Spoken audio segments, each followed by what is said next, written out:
Hello, everybody. Happy Friday. Happy Friday. Hello.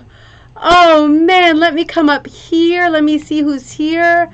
Uh-oh, no crazies, no computer crazy times. Hold on. There we go. There we go. Happy Friday, everybody. Happy Friday, and I first have to do this with you. Okay, don't explode. Don't explode. Yikes. Cheers, my dears. Here we go. Kira, I said I wasn't going to say thank you for tons of stuff tonight because you don't like it, but thank you for these amazing little balls of cocktail that you gave me. A whole sleeve of these little crazy things I've never seen before. Buzz balls. This one is watermelon. Cheers, my dears. Cheers to you wherever you are. Happy Friday. Woo! That is super strong. Kaz, good to see you. I am so glad that you chose a rug for a wedding gift. Kaz was going back and forth a little between choosing some antique patterns, and one was beautiful English wildflower garden that I really loved because they're both on the ribbon candy hooking site, so I love them both. But I felt like the flowers represented like they're like wildflowers, you know, new growth, new things, big metaphor. And then we were alternating between that and a beautiful antique composition of like a mantle clock that I also loved, but I thought, you know what, Kaz? Give them the wildflower garden for now. It's the perfect thing, the perfect symbol. And then in the future, when they have an anniversary, give them the composition with the clock, right? Time passing, things going well, tick-tocking along. It is humid here, too. It is really hot. Penny, good to see you. I love the rug that you put in for tonight. A lot of you, Kaz, also, a lot of you, I'm sure, have rugs in tonight. And I want to give a huge, huge thank you to everybody who submitted a rug. This is my favorite thing when we use our rugs to run this show. I love to show all rugs, but when I know that they're yours and I can look at them and we can take time to talk about the special things about them, for me, that is my favorite. Oh, looking for my scissors here. Catherine, good to see you. I love your rugs that you submitted to. I love them all. Teresa, cheers in Ohio. Cheers from Connecticut. I love that, Kira. That is good. Cheers, my dears. Happy bingo night. And you know, I'm so excited about bingo night tonight. I just feel like things are just going well all of a sudden. But also, we have a much shorter bingo night tonight. Because when I used to look at this Wheel of Fortune, it was just covered like Charles Lindbergh had landed, and all the confetti had fallen onto our wheel, and it would go on for hours, and I just needed stamina to get through it, and I'm sure you too. So it's nice to have the abbreviated card tonight. This is a trial run. Let's see how it goes. Let's see if it's just as much fun. Let's see how many winning cards we get at the same time. But it's going to be a fun adventure and experiment together. Cynthia, cheers. Happy evening, Cynthia. I love what you sent. Everything that everybody's been posting in our group is just fantastic lately. It just took off running. Like there's like 50 in our Facebook group, which is called Rug Hooking and Punch Needle Club. If you're on Facebook, it's like over 5,600 people now. I think we must be the second biggest group in the U.S. at this point. It's crazy. And every time I look at it, which is as often as possible, people are saying such nice, positive, supportive, really helpful things to each other. There's like, I don't see any sort of cat and dog craziness going on that page. So I am so happy. I am so happy for everybody who's there. Cheers. Martha, I love the Trent rug that you gave for tonight. Cheers, my dears. It is beautiful. Robin, cheers. Happy bingo night. See, Kira, you get the thank yous because everybody loves you and appreciates you. And I'm not going to go crazy with it, but I have to say I got you a little surprise on Etsy because you helped me so much, and there's nothing you can do about it. I love you, and you're getting gifts, and that's just the way it be. So, who else? Robin, Teresa, Cynthia, Kaz, Janice. Good to see you. Oh, I hope your power doesn't go out. You're in the middle of crazy storms in Minnesota, the drought area. Oh, man, I hope you stick with us, Janice. Let us know if you're in there at the end so we know that you didn't have a bit of craziness in the middle of the evening. It's not a very festive Friday night thing, the loss of power, is it? It's a very first world problem, but nonetheless, I hope things stay the same.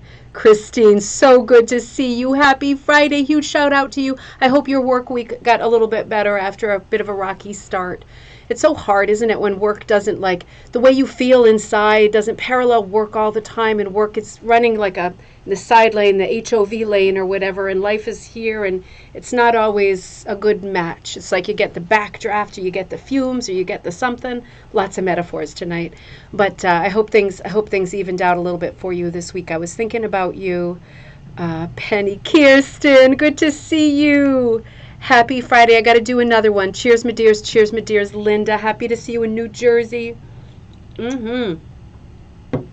Yeah, and great to see you. I noticed a bunch of people signed up for the dyeing class later in August, the Summer of Love, and I'm so happy about that. I'm getting all the kits and everything ready. It actually goes to Canada quicker than it goes to the U.S. because Canada is taken by UPS, and they get it there in a 3-day tops, which is pretty unbelievable. You can't really do that in the U.S. without paying an exorbitant amount on top of it. But I'm going to have all your kits to you well in time. And if you have signed up for that Summer of Love class, it is going to be stellar. We are going to be doing 6 plus 1 different techniques. We're going to do one sneaky one at the end just to throw in. It is going to be so much fun. It is going to be recorded, so you can watch it later. If you're participating, you can watch it later. You can watch it anytime. It will be there. So if you are going frantic with pots and pans and it's a bit too much and you'd rather sit down and take notes, that works too. So just know it's not going to be like a crazy palooza. It's going to be fun, and it's going to be at your own pace, but we're going to make some beautiful colors, beautiful yarns and things. I'm getting very excited about that. Jennifer, happy Friday. Great to see you. Caprice, it's great to see you back again. I know you were busy for a while. It's so good to see you back. All the rain in the south. I know we are getting such a mixed bag. Liza, good to see you in Dallas. The ribbon candy hooking page is taking off. It's going really well. I'm so proud and happy. It's a joint effort, because obviously anything to do with the computer does not hinge on my ability. That part is just not solid. Patricia, great to see you. I love the rugs that you sent in too. I love them. We're going to see all of them tonight, and I'm so excited to talk about them. Cheers, Joy. Great to see you. Deborah, great to see you. I'm so glad you're there. Yeah, it is recorded, Teresa, so you can watch it anytime. You know, it's always with these dye classes, some people are just watching and taking notes and asking questions. And they know they're going to watch it later, and they know they've got all their supplies. And when I say, take out this color dye, you can take out that color dye, whether it's the next day or the next week or the next year. So some people really like to sit and focus and watch and take notes and ask questions.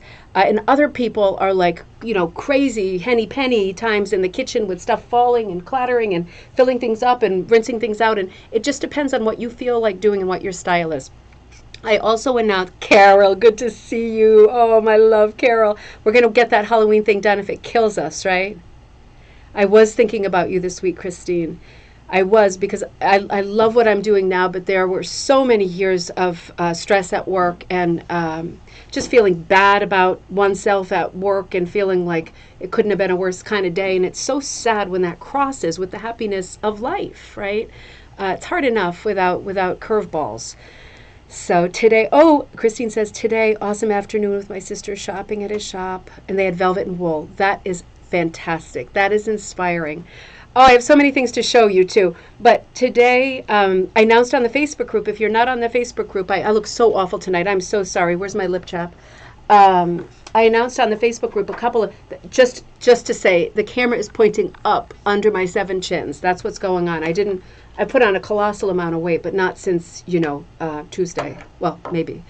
On the Facebook group, I posted a couple classes I have coming up. If you are in New England, let me give you the dates really quick, because if you're not going to see them on Facebook. I posted a class coming up, getting old, right? Different classes, number 4. Let's see, July. Yep, okay, so on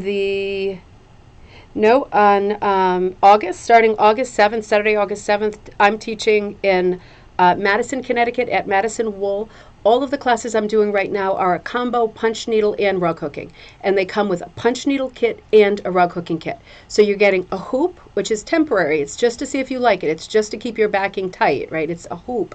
You get a hoop, you get the punch needle, you get the hook, and you get 2 complete kits. One is a hooking kit and one is a punching kit. And I'm going to be bringing quite a few different designs so everybody can choose which punching kit and which hooking kit they want.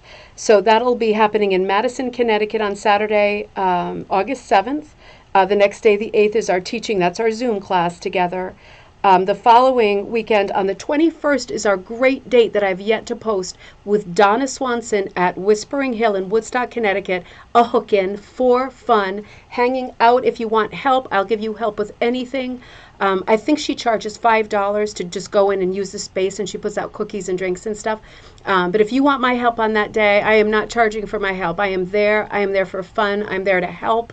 I'm there to give an opinion. I'm there for whatever you need me for, but mostly for fun and to socialize. And it's a beautiful place, and I want to show you all of the hidden nooks and crannies that Donna has there with her crazy old books that I have all of, and I know you want some of them too. They're really special, rare old ones, and the hooks and the punches and all the patterns and crazy new old stock that she has. That is August 21st in Woodstock, Connecticut.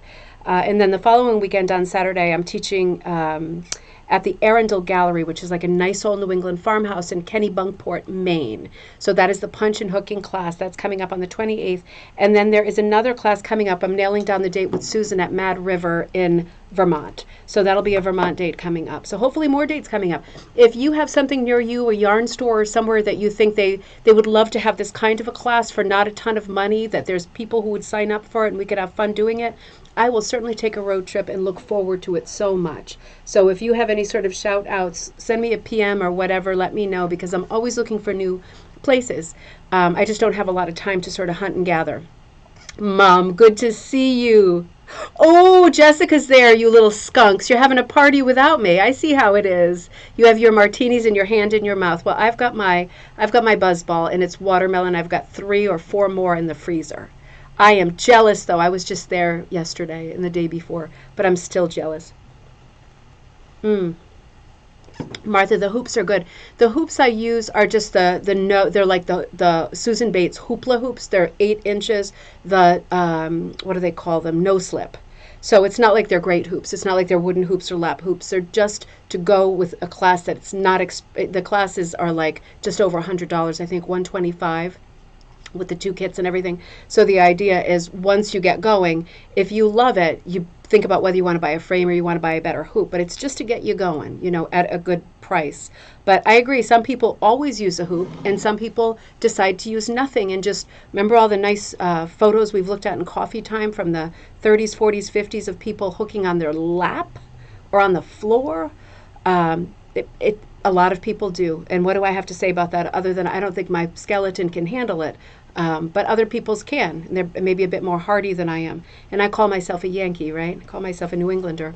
So, all right. So what else do I want to show you before it gets too late? I want to show you, Beverly, if you're on, you gave me the great idea. I'm putting together these ice cream cornucopia patterns kits. And they are great. But how did I not realize that it would be so much work having, 54 colors in this pattern? But it's so worth it. It's so worth it. I'm having a lot of fun dyeing it too. I'm just in a good frame of mind these days, and I just feel like, what else have I got to do besides dye wool and enjoy it? Super fun, right?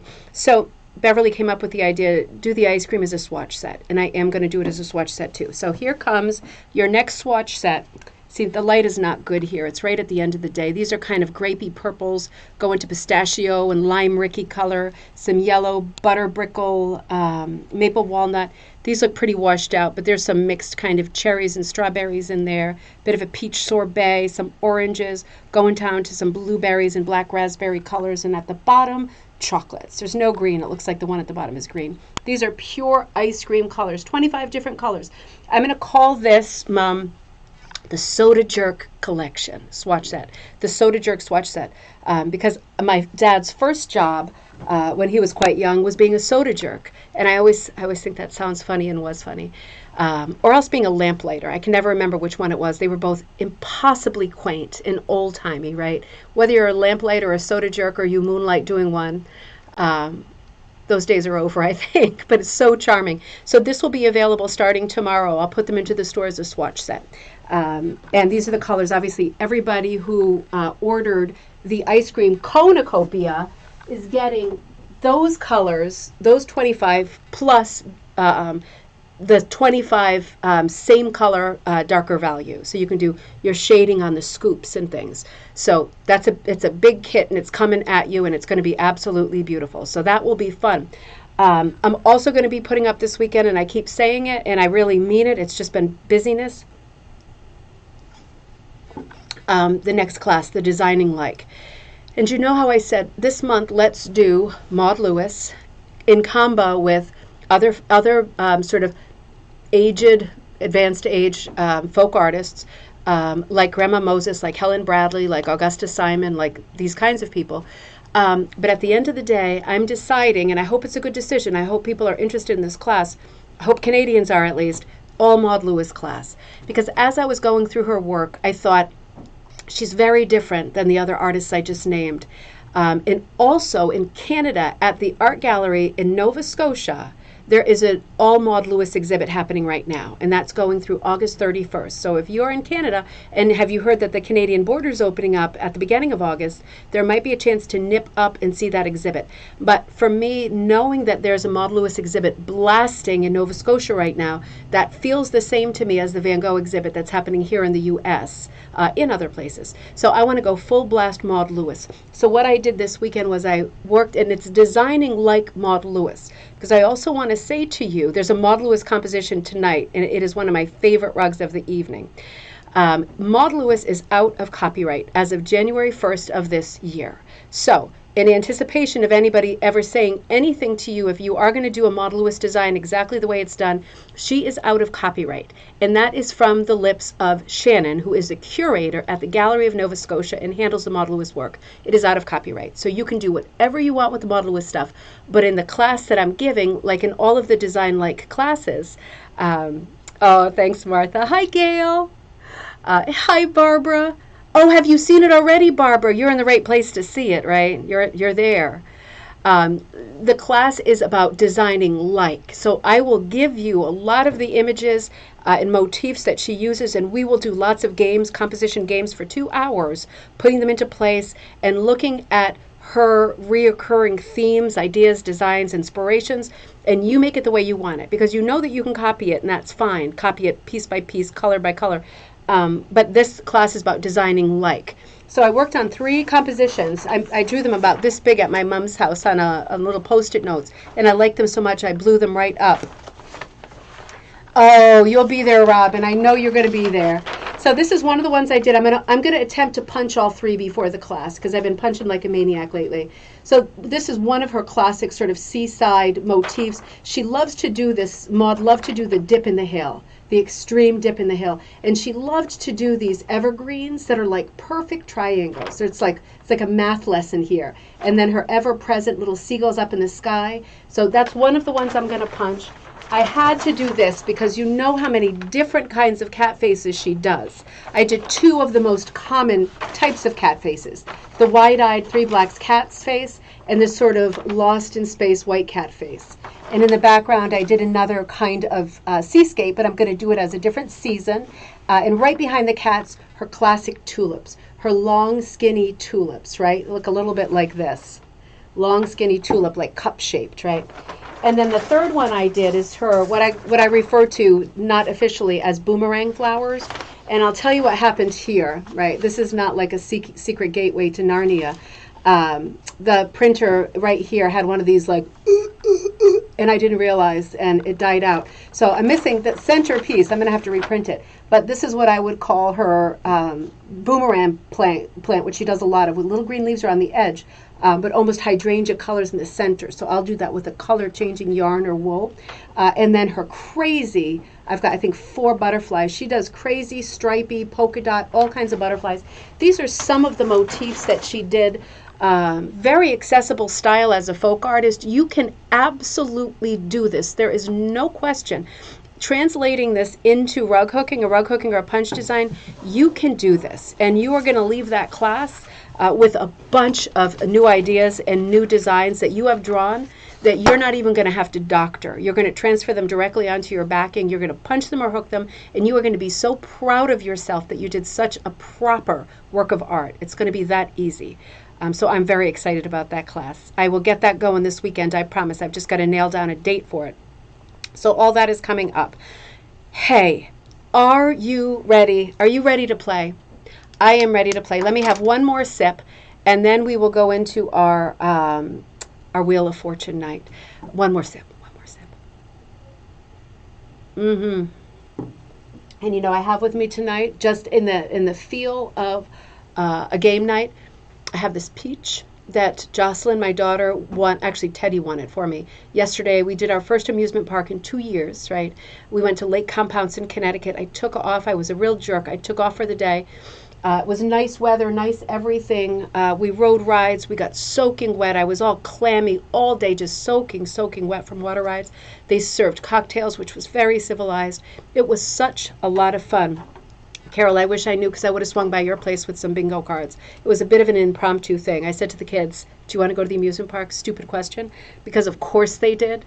We ate like pigs, and I was sick all night afterward, but such is the price you pay for fun, right? So they won me this great peach, and Teddy actually won it with the squirting into the target thing. But I absolutely love this, I have to say. Of all of the junk they have there at the amusement park, I don't know if yours are like mine, what a lot of garbage they've got behind those games. Not to be negative, but what happened to, you know, if you're going to spend $10 or $20 to have 3 chances to throw a ball through a hoop, there ought to be something there that you would like to take home, right? This peach was like the best thing at the whole fair. There was so much garbage. I've never seen so much trash in my life, and it's super expensive, and the kids want to play, even if you take home, honestly, a 6-foot red banana. Which we didn't. I drew the line right there because it wouldn't have even fit in the car. It wouldn't needed a seatbelt. But it was absolutely insane. And all I could think was, do any of you remember the days of the carnival where you would, this was a long time ago, right? The history of carnival, where you would win something like a beautiful chalkware statue of like a spaniel dog or a horse or something that somebody had painted in a factory somewhere, but beautiful little chalkware statues of people and animals. Or you would win something like plates to use at home in the kitchen, beautiful colored plates, you know. I mean, I don't know what happened to that. Why can't we start a revolution and bring that back?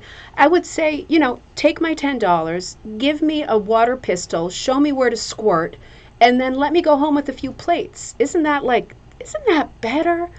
It's changed, and everything's changed, hasn't it? But we had, Canoe Lake. Patricia says Canoe Lake. Do you mean Canopy Lake in New Hampshire? We've been to Canopy Lake in New Hampshire, and we loved it. That is one of those crazy old-time places. What I love about it is their shade. That's a big thing for me. And they have that lazy river that goes on forever where you float in your raft. Super, super, super fun. The last time we went 2 years ago, they had a magician. And he said it was his last season, so I hope they have a new magician. Teddy got to go up on stage and do a trick with worms, fake worms. It was super exciting. I took about 5,000 pictures in 2 minutes. It was super exciting. We really loved it. Canopy Lake was fantastic. Also, Rye Playland in New York is beautiful, one that we go to a lot. But all of the ones I grew up with in Rhode Island, like Lincoln Park and Crescent Park and Rocky Hill, those are long gone, and it is a heartbreak. So I hope that you have an amusement park, and I hope when you feel comfortable, you take your kids or your grandkids and have a ball, because it is so much fun to cut loose and do that. Yeah, Patricia, I love it. I love it, and we're going this summer. There's no doubt about it. We're going this summer. Oh, Christine says, I have a poodle my parents won when they were teenagers. The ear is broken, but you love it. Exactly, right? It's like a chalkware masterpiece. That is so funny. I'm so glad you know what I'm talking about. What a lot of fun. We all remember the same kinds of things, right? It's so nice. Let's get going. Even though it's a short episode, let's get going. Oh, you went and saw Michael Jackson at Canopy Lake? Did you really? That is impressive. I saw a sign at Lake Compounce yesterday that Guns N' Roses had played there. I'm not a Guns N' Roses fan, and I can't say I could name any of their songs if you were holding a gun to my head. But I thought, that's impressive, right? I guess these bands used to play at amusement parks and stuff, but it feels so summery to be out and about, especially after last year, right? All right, let's do it. I'm going to do my first spin, and for those of you who are joining us for the first time, it is bingo night. We will be talking about the rugs that are on this bingo wheel. When I spin the wheel of fortune, I will make the call, so make sure you have your bingo cards in front of you and something to mark them off with. I'm not going to go super fast. I'll make the call, show you the call, just in case you don't have it on your card so you know what rug we're talking about. I'll tell you who made it. I'll tell you some special things about the rug. And we are playing Blackout, so it's not a traditional bingo card. A takeoff band. That makes more sense. You have to get all of them. You have to get all of the calls. No directions. The whole thing needs to be crossed off. And as soon as you feel like you have bingo, shout it out online, and we'll keep an eye out. I'll keep an eye out. And hopefully it's one card that wins to make it a big prize. I believe at this moment, let me see if I can figure it out, there was something like, right before I started, it was the second highest selling bingo game ever after last January. I think we have, 84 cards. In January, we had 87. That was our biggest ever game. But tonight, 84 cards sold. Multiply that by 3. 132? Is that 132? That's a lot of money to divide up by the winners. So good luck to everybody. Here it goes, our first call, and say it with me. Wheel of Fortune! Good luck, everybody. Good luck.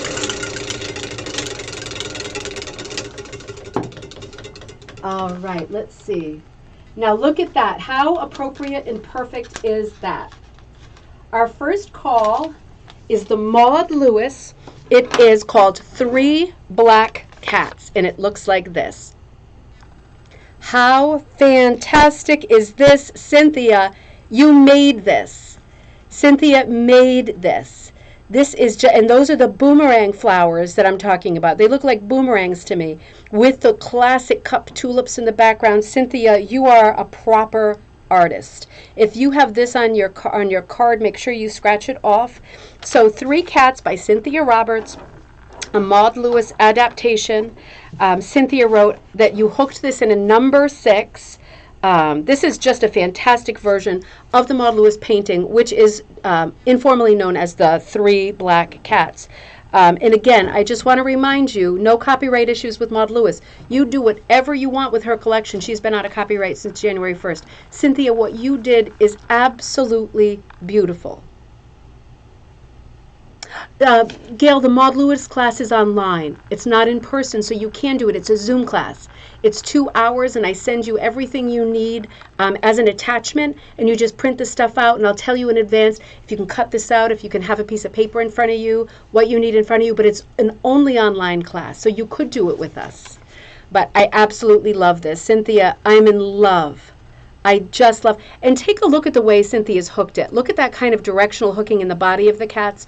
All those great sorts of shadows. And what do you think those yellow eyes, which is very Maud Lewis, the blue whiskers, the blue ears? I love how the blue is different than the blue of the sky. There's so much appealing about this piece. You've really managed to do some difficult work, hooking the boomerang flowers, keeping that sort of stalk through the center very visible and strong, and then still being able to put those little tiny leaves around the flowers. When you're a painter, it's one moment of a brush stroke, right? But when you're hooking, it's tricky to add all those little extra bling things like the leaves. Of course, my printout is not going to be super good. It's trying to put my face in focus. I hate it when it does that. Bad printout, but you see what I mean. All those little dots of detail. And you even put Maud Lewis in there. Cynthia, it's fantastic. That's a great way to start this episode. Okay, so next call.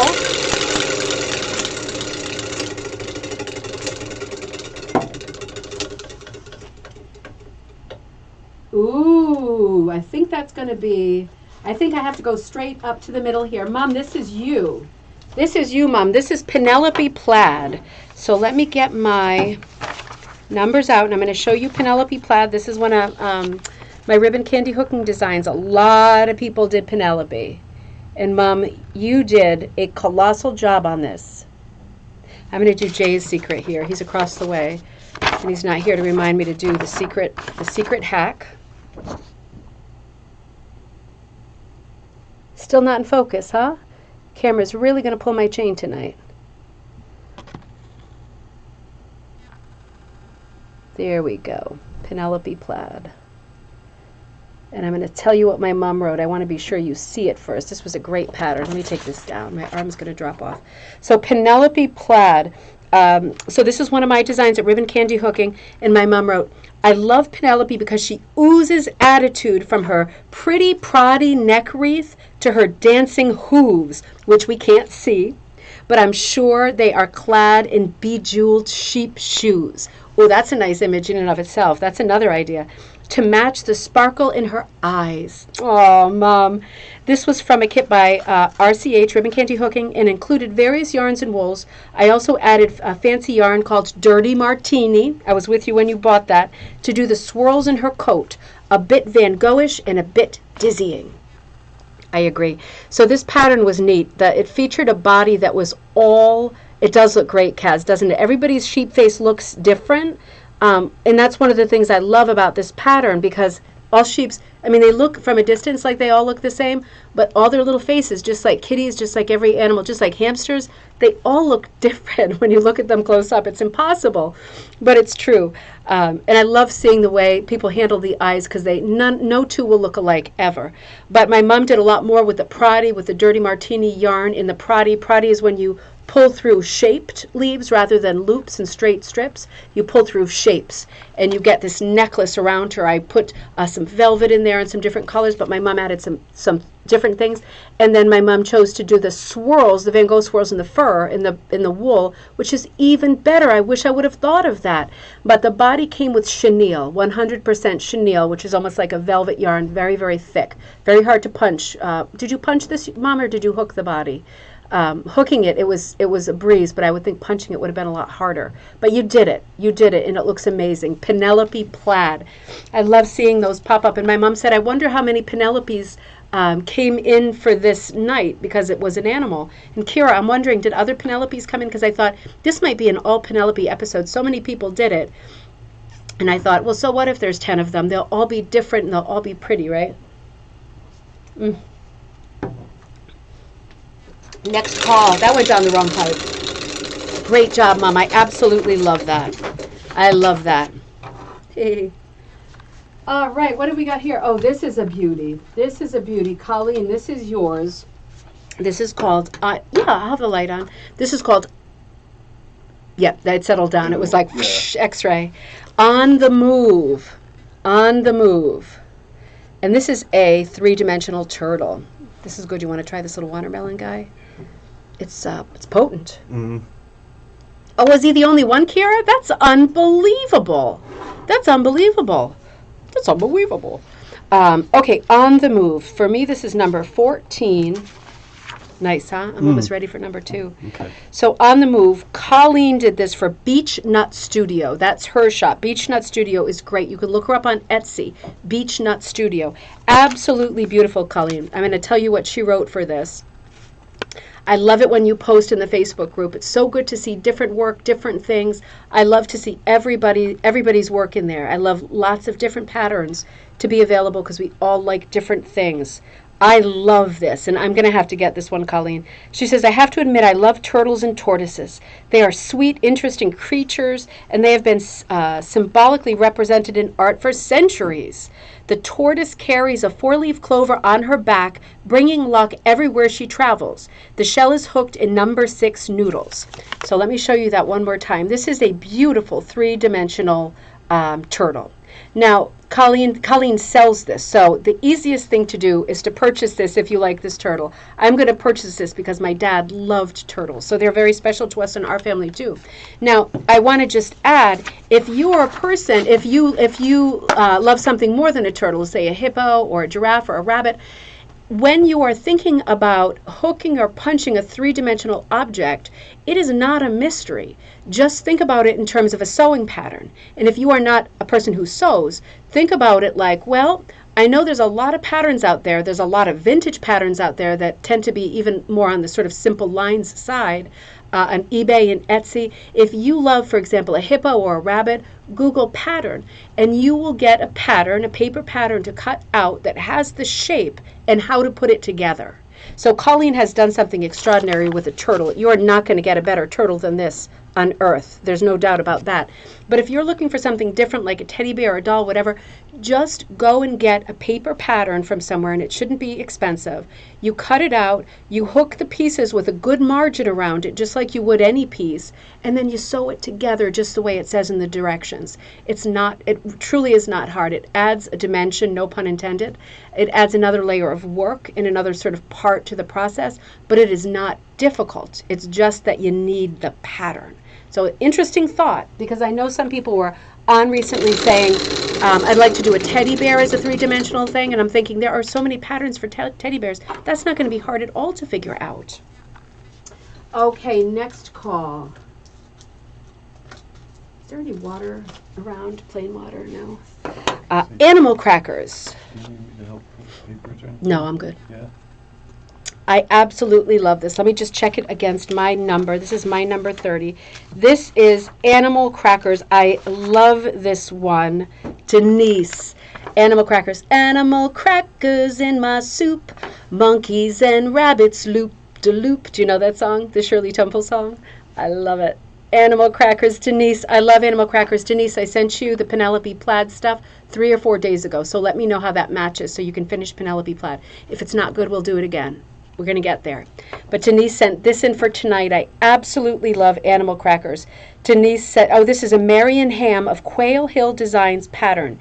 And Denise said, I adapted it by adding my children's handprints to the center of the rug. Now let's look at it again, because that really is something thoughtful and special. So isn't that great? Isn't that great when you have the nerve and the inspiration to take out a pen and draw right onto a commercial pattern? That's what you should do. You should make it your own always. So Denise says, I wanted to hook a larger rug, and since animal crackers were my children's favorite snack, this seemed like a perfect match. The pattern is from Marion Ham of Quail Hill Designs, and I adapted it by adding my children's handprints to the center of the rug. When we would make sugar cookies, we would make them in animal shapes and in our hand shapes. This rug reminds me of many happy times shared in the kitchen.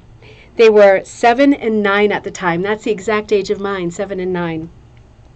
I added their names into the background hooking. It is hooked in number 8, all recycled wool. Isn't that interesting?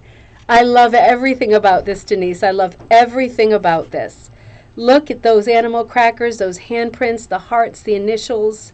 That is so special and meaningful. And you did it in a primitive cut, a number 8, and you did it in primitive colors.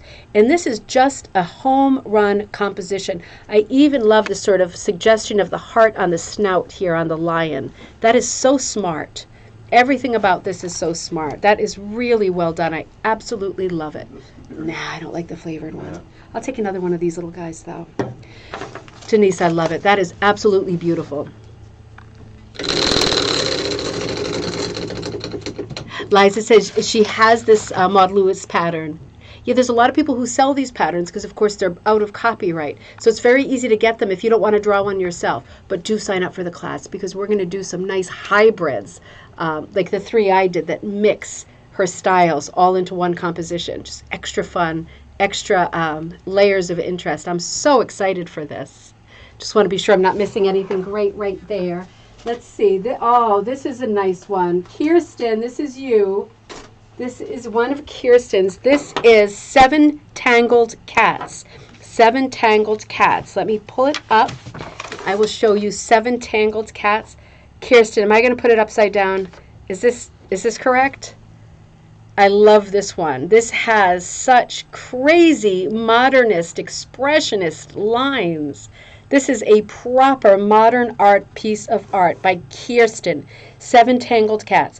She says, I selected a bunch with interesting cat shapes from my earlier drawings of cats and scaled them to roughly the same size and created a design. The design has a lot of motion created by the shapes, and while the shapes could be anything, a little study reveals cats. The rug is mostly recycled, thank you, recycled wool clothing with commercial and hand-dyed wool yarn, as well as artisan-spun dog yarn, the fuzzy blue and the green. I'll show you it again. It was hooked on monk's cloth, but linen is recommended. It was completed in March of this year. Kirsten, this is so good. So let me show you again so you can pick out with your eyes the shapes of the cats. Now, what a great idea this is. Kirsten, I don't want you to give away your trade secrets, but I imagine that if one wanted to do something like this, you could lay down all your pieces, like cut out paper pieces, and connect them, crazy style. And you would end up, you could do it 20 times and end up with 20 different compositions. And then you pick out the pieces and the halves and the shapes and the negatives and the positives in whatever colors you choose. Getting the contrast, as you've done in a masterful way here, is the thing. But getting that outlining in place is really what is going to give you, Sharon, I love Colleen's patterns too. Shear the deer. Cynthia says, shear the deer. Did I miss? Oh, you're working, Liza's working on the deer in winter pattern. Oh, please do share it. Please post it on the page. That would be amazing. That would be wonderful. I would love to see that too. I missed that. You know, outlining here, Tiffany glass, stained glass style is really important because having so many shapes and having so much busyness, the whole thing could go belly up, but it doesn't, number one, if you're Kirsten, and it doesn't if you outline. You get those shapes defined. You know, there's just smart work here done. The shape split here, a few things are split, and then the light blue over here, just the very small use of light blue here, and then a few bits and bobs of it. Smart. Limited palette, small palette. And it looks, Kirsten, like in the background you've done something tweedy, right? It looks busy, or at least a variegated yarn. I think that is amazing. Now look at how she's whipped the border as well. Still using that kind of leaded glass look, like you would see on the edge of a stained glass window, bars of black, and then like a break of color. Sorry, I keep going out of focus, but isn't that exquisite? It is exquisite. God, how hard is something like that to do in a limited palette? That is so well done, it's crazy. Kirsten's patterns are coming to Ribbon Candy Hooking. We are working on it, and we are close, right, Kirsten? She has so many patterns, and they are all amazing, and they are all so different, and it's going to be so nice. I'm going to be so pleased when we have those online, and you will be able to buy those, because I know you're going to love them. They're so good. You are going to love them. And they're cat patterns. If you're a cat person, Penny, you're going to extra love them. Many tweeds, okay. Christine says, I love the spun dog here. I did that with my sister's dog a couple weeks ago. That is smart, isn't it? Might as well use it, right? It's not like it's dirty. It's like a beautiful animal who you love. You know that the hair is coming from some gorgeous little animal who you know. You might as well use it rather than sweep it up. All right, let's see. You know, Kirsten, I think this is your other one. It's a double header. This is another one of Kirsten's cats, Dreaming in the Garden. Look at that. This is so expressive. Kirsten, I have it upside down though, right? That's the way it's meant to go? I think I put it upside down. I'm sorry about that. Very close, Yippee. Yep, Dreaming in the Garden. I'm going to turn it this way so you can see the cat, though. You know when the cats sleep and they relax and their little raspberries stick out just a little tiny bit. What I love about this, let me pull the thing up first on my paperwork. Kirsten, I love your colors. I love your drawings. I love your designs. Your colors are so good.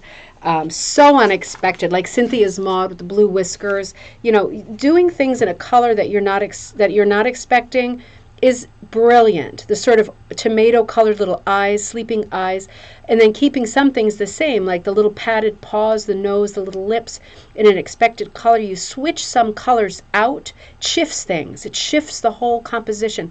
You've got some whiskers in there that look almost lilac that are really blending nicely with the turquoise behind. So just a great, and then these flecks of the light, I'm always reversed here, the light kind of marigold color with the celeries and the sages. It's absolutely brilliant.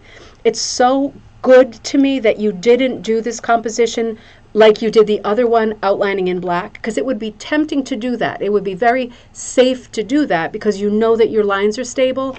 I'm very glad that you didn't do that, because having these medium colors like the different grays under the chin, but then on this side, more of a silver gray, right? More of like an April kind of a gray. Very different than the tops and the beiges and the khakis. You've got a lot of light to medium colors in there, and that's hard.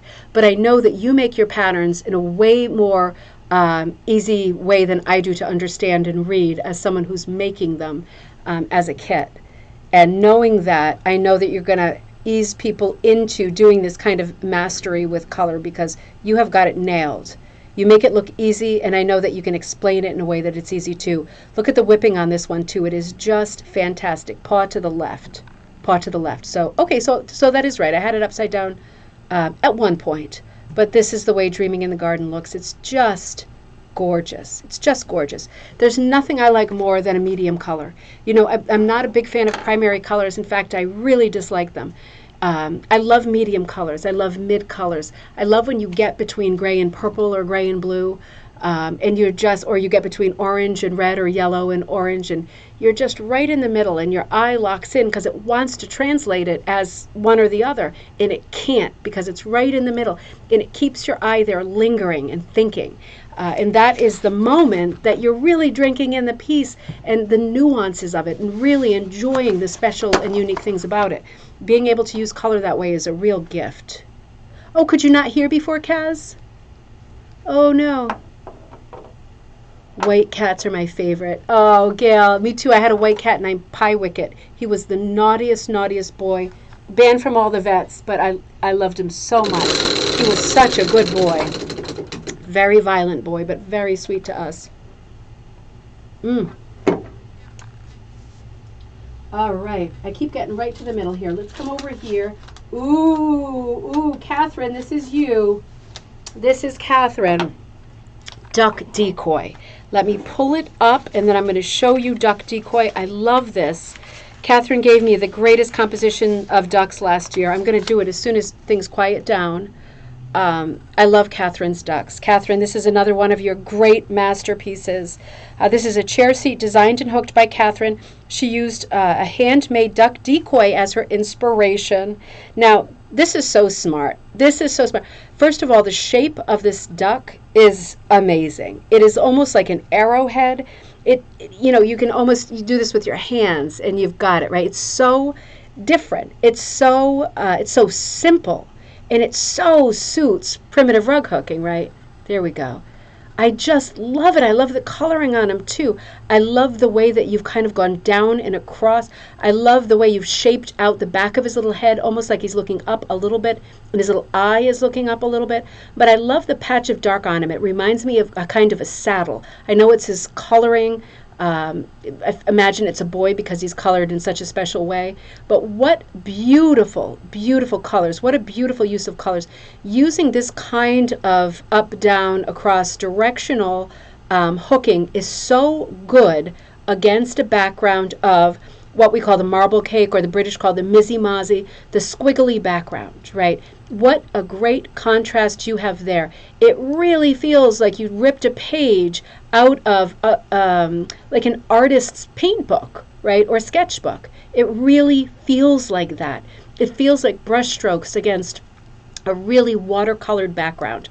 I think it's brilliant. And the other thing I think is brilliant about this design is the scroll. Now, you know, scrolls can go in so many different directions, and God knows we've seen some scrolls. They're always great. They've always been there since the beginning of time, since Edward Frost's first stencil. There have been plenty of scrolls on rugs, but rarely do you get a scroll that does this, right? The color change is fantastic, but just the smart, bold, and simple sweep, it has a calligraphy quality to it. The way it frames the top of the duck's head, it just moves right across, frames them right down. It is absolutely the perfect complement. It is bold and it is simple. And it's just what the composition needs, right? And it also suggestive of plant life, too, so it serves like many purposes. Excuse me. It's getting me. The watermelon is certainly getting me. It doesn't even have little gassy bubbles in it. But it is called Buzzball, so I'm guessing there's a lot happening inside this tiny container. I absolutely love it. I'm soon going to move on to my, oops, I didn't know that was open. That is open. Now hang on, let me do what I do at the restaurant because I just spilled half of it. Sorry about that. Piece of classiness. Oh, that one's even better, I have to say, the Strawberry Rita. Cheers, my dears. Catherine, thank you for that great rug. I love your ducks. And that one I hadn't seen before, so that was really exciting. Oh, Penny, here we go. This is you. Penny, you love your cats, right? Let me show you this. I got to try the Rita again. This one is too good. This is Penny's. Now, let me see what this one is called. Cat Trio Welcome Rug. Penny, this is so pretty. This is so you. This is so you. I love it. So let me see. This is number for me 13. This is a Happy to Franza design. I love her designs because I've met her. And I watched her restoring that Hutchinson rug in Massachusetts. She's brilliant. She's one of the sort of icons of rug hooking, and she does a lot with cats. She came out, her cats came out around the same time as Laurel Birch, and it's just a coincidence that they both were such extreme stylists of the cat form, but completely different. I'm sure that they weren't even inspired by each other. They probably weren't aware of each other. But they both came out sort of in the 70s with this sort of exaggerated cat, comical cat. But these faces are absolutely adorable. Penny customized this to be her 3 cats from left to right. Now, I think we're reversed here. Hibiscus, Luxie, and Rosy Posy. She also used a multicolored wool. Okay, I forgot about that. You use a multicolored wool, like the rainbow wool, where we reversed right here, that I dyed for you. And I'm glad that you liked it. It's like you can see in the edges, it was a real rainbow. Penny wanted a really strong kind of tie-dye rainbow color, not pastel, full blast. In jewel rainbow, I think is what you said. And it goes so well because what's so great with a composition like this, Penny knows because she figured this out. Number one, the outlining is fantastic. It's necessary. It's a busy composition. You've got everything in, you've got everything strong. The way that this body is hooked, which one is this, Penny? Because I'm not sure if I have it backwards. It's like I'm in reverse and then the camera's reversed. So I don't know if that negates the reverse or if I'm still reversed. Is that Rosy Posy over here? This one is so cute. But I just want to say regarding that really bright tie-dye fabric, it is so important when you have a composition like this. What can you do with cats, right? They're going to be brown or white or black or tan, maybe marmalade. They're not going to be clown cats, right? I mean, they can be, but traditionally they're going to be pretty mellow colors, pretty predictable colors. And when you put 3 of them together, you've got a lot of blacks, browns, and whites. And what can you do about that? Well, what you can do about that is use a crazy color in the background to offset it. And that's just what Penny did. She knew exactly what she wanted. A jewel, kind of a tie-dye in the background to really kick the thing into high gear. The brownish one is hibiscus. So that's hibiscus, and the gray and white is Rosy Posy. How cute. How cool. You did a bang-up job. I love the way in this composition the tails drop down to frame the welcome too. So good, Penny, so good. Because I've seen this design done before, and it has been a bit on the yawny yawn side. What it needs is that burst of color. That's what it needs, and you knew that instinctively. You did a great job, Rosy Posy. So cute. I'm sure she says, oh, wicked cute. I would feel welcomed. I would too. I would step over it instead of on it, but I would feel super welcomed too. Beautiful rug, Penny. I love it. And I hadn't seen that done yet, so I'm happy. I'm happy I got to see that. Oh, what happened here? That is all right. This guy is just giving some resistance. Oh, Kaz, this is you. This is Ringo's Dream. This is Kaz's rug. This was a great one. It showed up on Rug Hooking and Punch Needle Club, our club.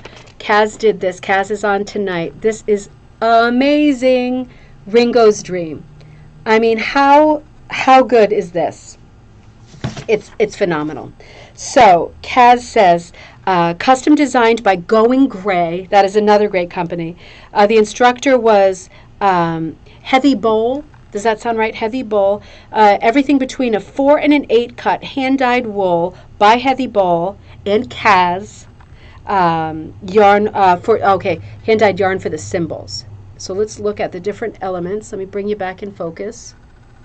There we go. Now, take a good look at this. So this hooked rug is titled Ringo's Dream, supposed to be Kaz's son Anthony at his 2011 high school graduation. This was his gift, 2011 high school graduation. He's now 28 years old, so it took a little bit of time to do. Good things take time. They do. That's just the way it is. Anthony didn't become a professional musician, but he has become a very talented tailor, achieving his dream. How nice is that? This will be displayed in his tailor studio. Oh, Anthony played the drum in his penguin costume anytime he did gigs. So that explains that, right?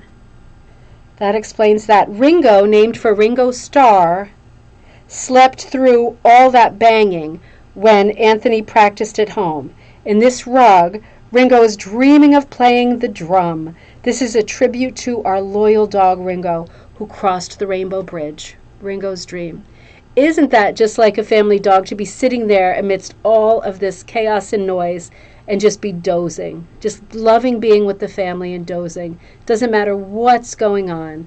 Oh, and see up in his head, up there's like a little thought balloon where he's dreaming of playing the drums himself. That is so good, Kaz. That is so good. I love your colors. I love that Anthony's going to have it in his store. I hope you take a picture of it when he hangs it and post that too. I'd love to see it hanging in its like permanent place, you know.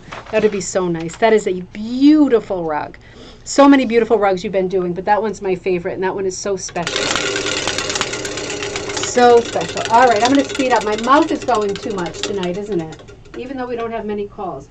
Oh, all right. Hang on. Now, I know whose rug this is. I know whose rug this is. Let me get it. Hold on. I don't want to say the wrong thing because now I'm second guessing myself. Of course it's yours, Jody, because you showed it in one of our classes, right? Recognize the Rose. Jody's rug. This is very artfully named. Let me get you in focus first. The rug is called By Any Other Name. Fantastic Romeo and Julie reference. Jody, this rug is beautiful. I don't think I saw it finished. Maybe in the group I did, but I know when you held it up in one of our classes, you had just done the rose and you were so happy with the way that it was coming out. So Jody says this is the biggest rug she's hooked out of the 3 things that she's hooked so far. The center pattern is from the Rug Hooker's Bible, Smart. By Jana Olson. It's a 6-cut rose pattern enlarged about 8.5 inches, right? So that's how that's done, right? You get the image and then you enlarge it and you transfer it right in the center. I dyed almost everything using RIT dye because that's what I could get at the time. And the center rose is Cushing dye, my first attempt at dyeing too. I just love those bright colors, flowers, and gardening. Jody, I love it when you say things like that. You love everything, don't you? Although it's probably more serendipitous than planned, I doubt it. I like how the rug turned out. Kind of reminds me of a rose in glass water bowl. Oh yeah, kind of floating there. Or maybe a water lily. Made in 2021. It's about the size of a doormat. Oh, it's really not that big. I thought it was much bigger. It's bigger than a doormat though. Come on, it must be. Some hand-cut strips, but mostly a size 6. So Jody, this is so good. You know, you really wanted to do something with shading. I remember this. You really wanted to do something with shading. This is what you did. You know, when you see a background like this, the background is so good. It's so painterly. It's so whimsical. Doesn't it remind you of, you know, these blue ceilings, like, you know, when you get on the porch of an old house and they've painted the ceiling blue, like against bugs, you know, insects and mosquitoes and stuff.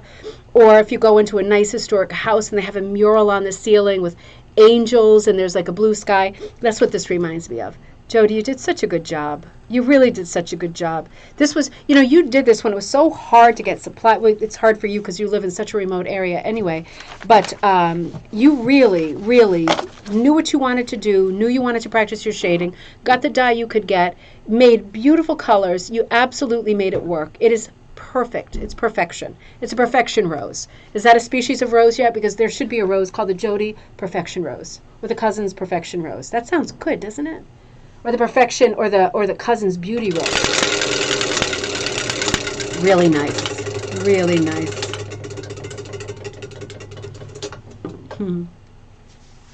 All right up the middle. Let's come here. Oh, Ace the Dog.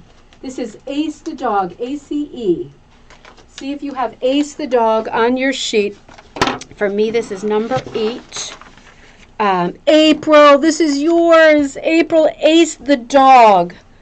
Let me bring him in focus. This is fantastic. This is hard, April. You are good. The pattern is drawn by Donna Harkman.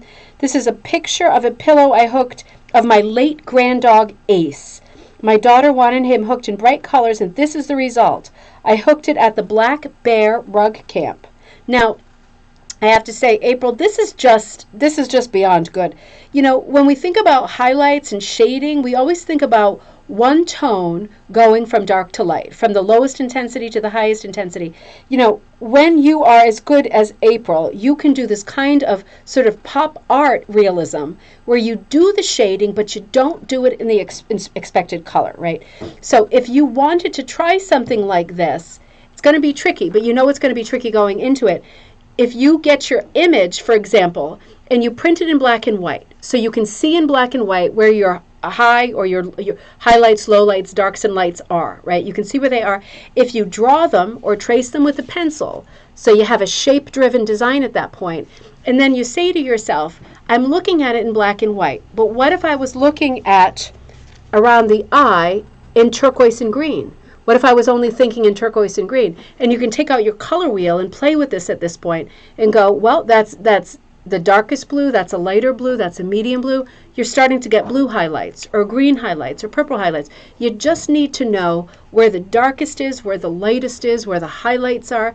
You need to bracket it off or sketch it out somehow over your drawing.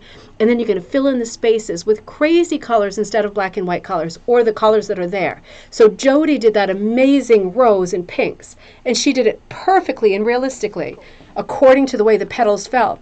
Well, this is the same thing, but April has used this wacky bright palette to get these highlights. And it's not easy. It's not easy. But it can be done. Right, April? You did it. And you did it great. I'm sure this looks exactly like Ace. Look at all that orange next to the blue. That's smart. That's smart. And if you wonder to yourself, what happens if you get too close to another color? What if purple gets too close to blue? Well, then you bring black in. Then you bring a black outline in. Look around the nose. That nose is perfect. It gives sort of height, right? Height from Ace's face. It's entirely possible. It's entirely possible to do it. April, you did it. I couldn't have done it as well as you did it. But it's a beautiful inspiration. And maybe somebody will be inspired to try doing crazy highlights, real pop art style, right? That's something we should talk about more often. The pop art style in rug hooking. It's a lot to be said for those colors. All right, let's see. Oh, this is a great one. He, she, and me. He, she, and me. This is a really touching one. I'm so pleased with the rugs that were sent in. I really am. Thank you so much to everybody. I'm so pleased. It is so nice to do a show with so many good rugs. Yeah, I'm good. So he, she, and me. Priscilla, this is gorgeous. Take a look at this if it's not in on your card. He, she, and me.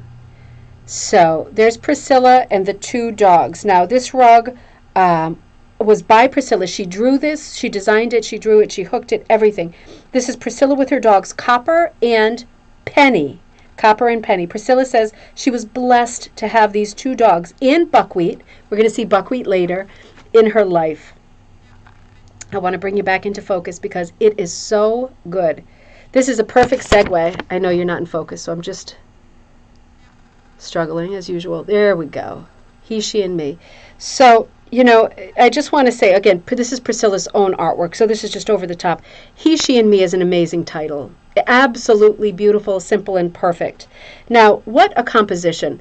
One of the things I love about this composition, number one, is the framing. It looks like a picture frame. There's a little bit of gold sort of picked out just like you would see on a leather-bound book or on a picture frame. A little bit of gold around the edge. Very simple, very austere, not overstated, but so effective and so classy. I love the scale on this, right? Priscilla is almost as big as the two dogs. This is folk art. This is as good as it gets. I love these dachshund dogs. I assume they're dachshunds, by the way, the little wiener dogs. But I just love the way you look. Looks like you have jeans on and a nice sweater, and you've got the two dogs, Penny and Copper. I'm guessing Copper is the copper-colored one. Simple background, right? Nice sort of straw-colored background. Really matches the hair well. And you know what else I really love? I know my printouts are not the best for my crappy printer, but look at the face and look at the hands. right? A little bit of paw in the hands, or a little bit of, you can see the definition in the fingers here, a little bit of fur. I mean, it is so hard to do face and hands. Look at the neck, how good the neck came out. The facial expressions, you see how good that is, the way the hair came out?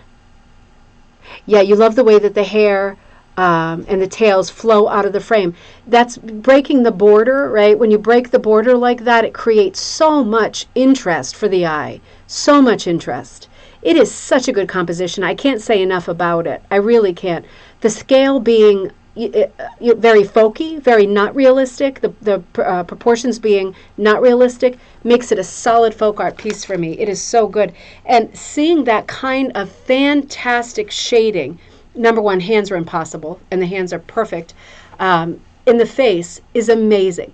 Because I think there's a real problem with rug hooking, particularly with instruction in rug hooking, that directs people to go toward gray tones in flesh color, right? So if we're talking about, you have to separate, of course, black and brown tones, right? That will be a completely different palette for black and brown tones.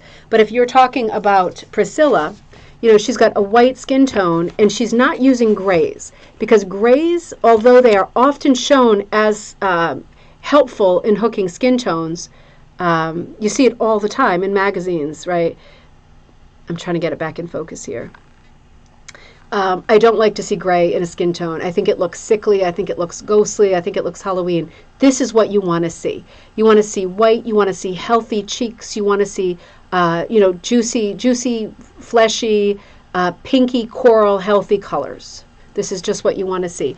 I would always recommend stay away from gray, unless there is a gray skin tone. If you're trying to make someone look sallow or aged, then it's a different story. But those gray skin tones, I'm seeing them a lot in finished work, and it just doesn't look as good as Priscilla's piece, does it? Because she's got those nice alive skin tones, and it really pops the face. What a gorgeous piece. Thank you for sending that in. The detail is fabulous, and it's very line driven. I'm going to show one more time that face.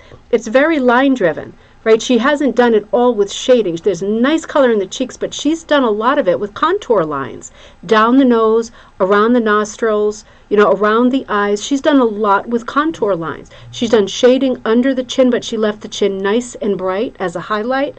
She let the side of the neck, one side of the neck, be a nice bright highlight, just like with the hands. Really good, really smart. And now I'm not in focus. There I am. Priscilla, beautiful. So good, so good.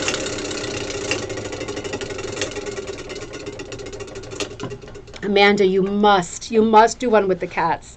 Absolutely. Uh-oh, did I drop my scissors? No, Amanda, I hope that you do. So good. And there's another one of Priscilla's coming up with Buckwheat, the other dog. So we'll see that later, I'm sure. But in the meantime, I recognize this. This is one of my designs. Anne, this is you, isn't it? When the Pie Was Opened. Let me check. Yep, this is Anne. When the Pie Was Opened. This is one of the ribbon candy hooking designs. This is kind of a Fracture-inspired blackbird design. And this was funny when you told me the story of this, because it had such bright colors. It comes as a kit, comes as a punch needle kit with the punch needle, and it has real bright colors in it. And I love the way that you did this. Punched on monk's cloth with a number 13 in wool yarn. Now, I remember you saying, and tell me if I'm wrong, that was it kids or grandkids loved this piece because they loved the colors, because it's not your usual colors, which is not to say your usual colors are wrong or bad, but your usual colors are your usual colors. And this, having a kit like this, forced you to do different colors. And I think they were just so surprised to see the different colors that a change is good, right? A change is as good as a rest. There we go. Isn't that fantastic? I just love this. I mean, I know it's my design, but this is Anne's. This is 100% Anne's work. Look at the shading she did on the bottom, the sort of leafy parts on the bottom. I did this based on this shape at the bottom. I remember that day I was having a bit of a breakdown because I suddenly remembered from maybe 20, 25 years ago that I used to have a bunch of those wire trees. Do you know what I mean? Like they have like a wire cage at the bottom and the wire sticking out, and then you'd lower all of the little branches down. I had a bunch that were like black, and I used them for Christmas ornaments at Christmas, and I used them for Halloween ornaments at Halloween. And I haven't seen them for like 25 or 30 years, and I had a ton of them. And they're nowhere. We've moved 20 times since then at least. But I started to have a bit of a meltdown obsessing about those. So I drew the base of it, rather than a nest or tree limb or something, I drew the base of it into this design because I was just Fruit Looping it out big time, worrying about all that. Anne says, my 6-year-old granddaughter helped me pick out the colors. Okay, good. That's right, because you didn't do it as a kit, right? Because you're in Canada, so sending a kit is crazy. You did it with your colors. The kit is very, very bright. The kit is super bright. That's why I figured you did my colors, because my colors are always insane. But these are your colors, Anne. They're fantastic. I'm having extra trouble with this tonight, aren't I? You got some great detail in the scrolling and stuff, too. Did you notice the 2 flowers on top have faces on them? Very fairy tale style. Sort of embedded. Absolutely love it. Isn't it great to have people help you choose your colors? Because you do choose things that you wouldn't normally choose. I think that's the fun of it, right? And you did do great. You did great. And you always do great.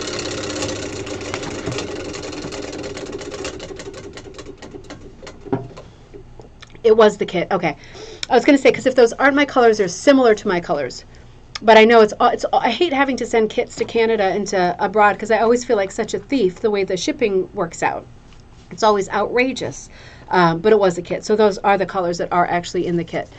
They are bright. My colors are typically bright. But with ribbon candy hooking, you can always request different colors. I never charge you to get different colors. I have lots of colors.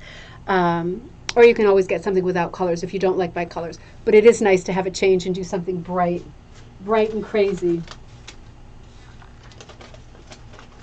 I was looking to see if you could see my legs because I have a pair of athletic shorts on, which I never do. I mean, I just don't. The top looks semi-normal, but the bottom looks like a pig's breakfast. Oh, here we go. Here's Buckwheat. Here's Buckwheat. All right, Priscilla, I'm on to your second one. Priscilla McCart's Buckwheat. Look at this little sweetheart. Look at that little sweetheart. So this is Buckwheat. This rug was hooked and designed by Priscilla at Sauter Village and depicts her dog Buckwheat. Priscilla's teacher was Elizabeth Black. Priscilla says she was a great teacher and a great artist. That really is fantastic.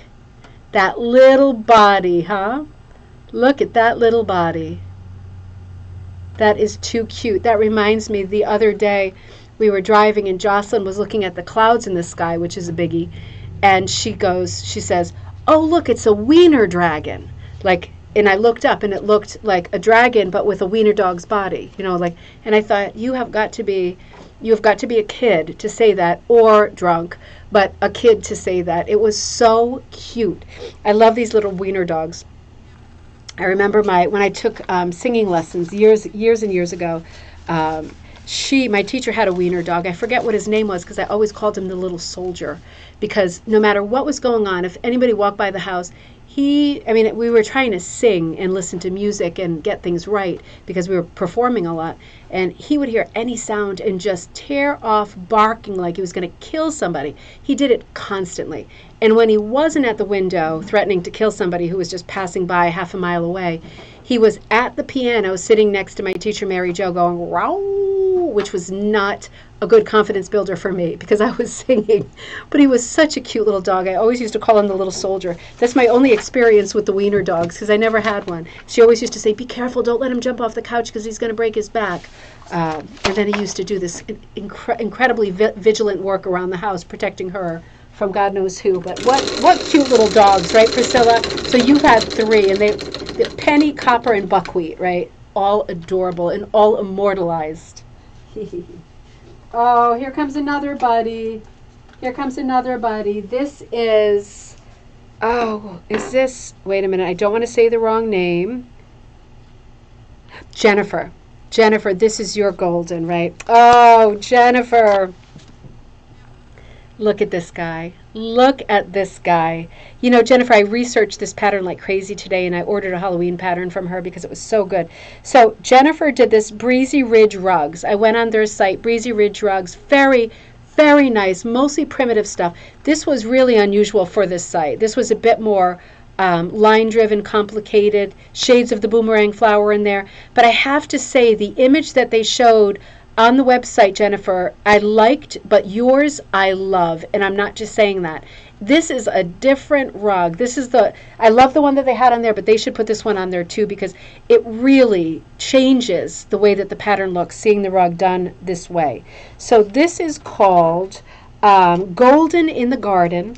And Jennifer says, I hooked this in 2012 for your mother, who is now in her home who has it now in her home after the passing of the beloved golden retriever Spice. So this is Spice. Yeah. Oh, Jennifer, that's sad. I'm glad your mom has this, though. I'm sure that she loves looking at Spice. And this, I can't say enough for the way that you would love to hook your dog, right, Patricia? 3D effect, right? Yep. I can't say enough for the way Jennifer's hooked this. I love this website. I absolutely love it. Breezy Ridge Rugs. And like I said, I just bought a Halloween pattern from them. But really nice. Very, very primitive. A few of the rugs are a bit more complicated. Like, here we go, like this one. But this was other than the Halloween rugs, this was my favorite rug that was there. You chose a beautiful pattern. But again, the colors, these sort of mocha, the sort of Alphonse mocha, these autumn colors. For a dog like Spice, who's golden in color, these mysterious, almost Persian shapes around him, like this overgrown garden. It's such a good sort of memorial rug, because the flowers are not realistic. You think, like, is this the way Spice is living right now? Is he in this world surrounded by these enormous, colorful flowers? Is this just what his life is like right now over the Rainbow Bridge? I mean, it's so evocative, and it gives such a mood, this rug. But that's because you hooked it, Jennifer. You hooked it so well, and it has such special colors, such special feel. But I think it's because you love Spice. It's for your mom, so of course it's going to be special. It's going to come out with a magical quality that nobody else can give it. So I absolutely love that rug. Gail, a boomerang flower is just a thing that I say, so it's not a thing. But it's any shape. I always refer to the Maud Lewis patterns as having boomerang flowers. And this is what I mean. It's just one of the many stupid things that I say. It's not a thing. I consider this a boomerang flower, right? This kind of shape. So I just started this Maud Lewis pattern. And for me, it's probably a fern or a real flower. But me not being a gardener, I call it a boomerang flower. Please correct me, because I'm sure it has a good name. But I have to admit, I'll probably continue to say boomerang flower, because I got to be me. But this kind of shape behind Spice, too, reminded me of what I would consider to be a boomerang flower.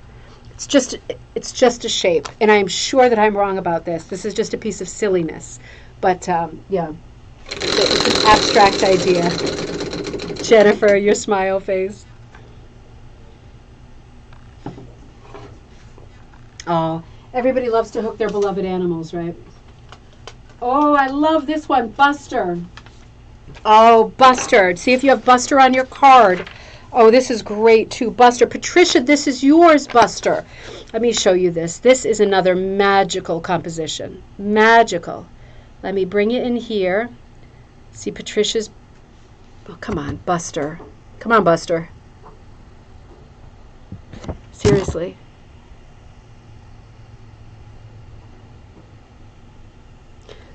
Sorry about this.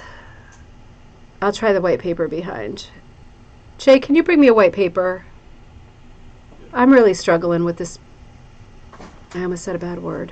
Buster's being the Buster, huh? Buster's being a little bit of a Buster. It's not Buster's fault. All right. The thing is, when the white paper's there, I can't see if it's in focus. But let's hope that it is. It's not. There we go. There we go. I can see pupils now. Oh, you miss him so much. Oh, no.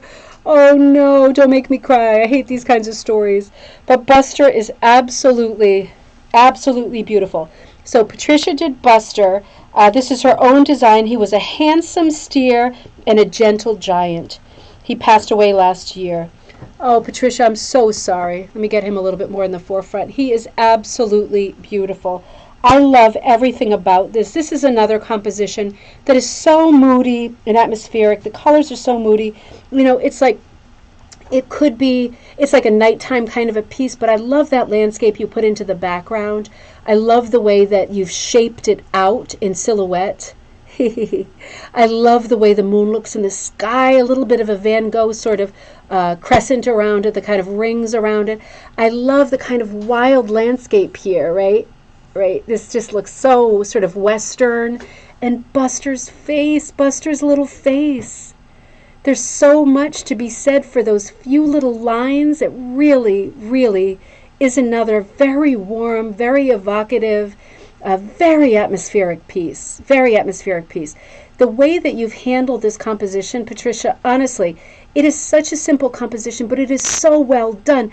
This could be a constable composition. You know, you see the shape of the animal, you see the silhouette of the skyline behind, you see the way that the land rolls out behind the motif.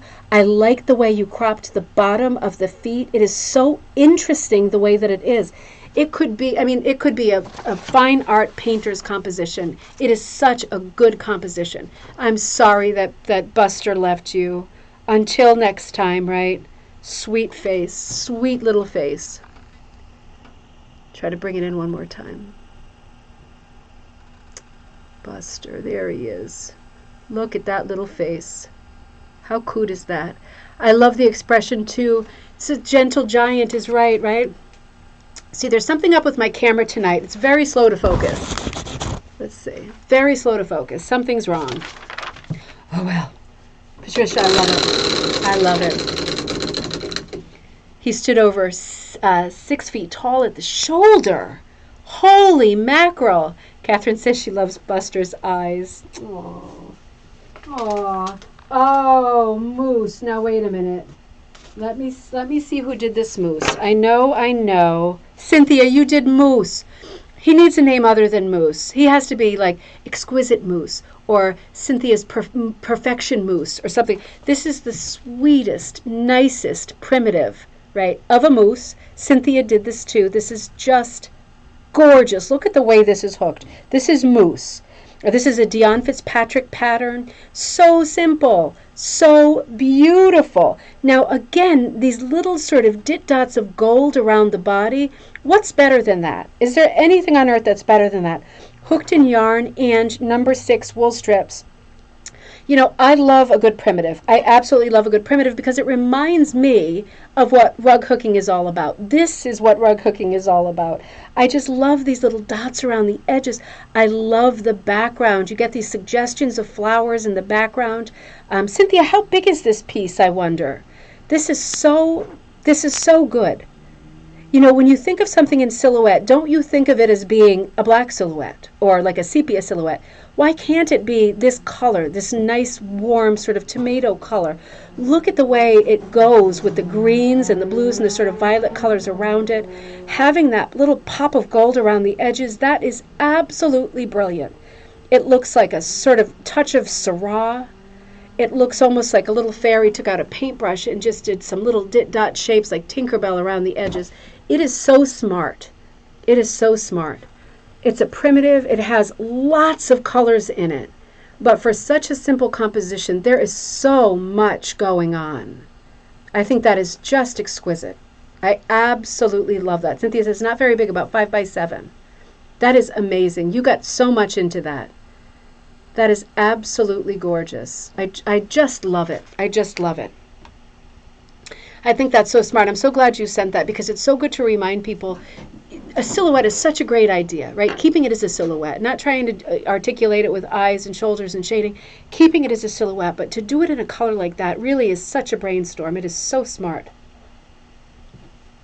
All right, let's keep going. I love all these so much, I can't shut my mouth. All right, so this is another beauty. This is Raven's Contemplation. Raven's Contemplation. So for me, number 22, let's see, Raven's Contemplation. Caprice, oh, Caprice, this is you. This is great. Now, Caprice, you hung it this way with the tree branch in it. That is absolutely beautiful. I love it when things are hung that way. Caprice, this is so good. Raven's Contemplation. You did it between 2020 and 2021. This is a Mary Jo Taylor of Northwest Folk Designs. I talked about her just the other day at coffee time, I guess on Tuesday. I love her work. She does very sort of a sort of desert palette. A bit of a Southwestern palette, but with lots of sort of what I would consider sort of 80s colors like teals and dusty rose, my favorite colors. She works in this palette. This is a bit more of a primitive palette than I associate her with. I love the primitive shading around it. It's not a realist piece, and I'm not a fan of realist pieces personally. I love the way there is some shading on here. It adds so much interest.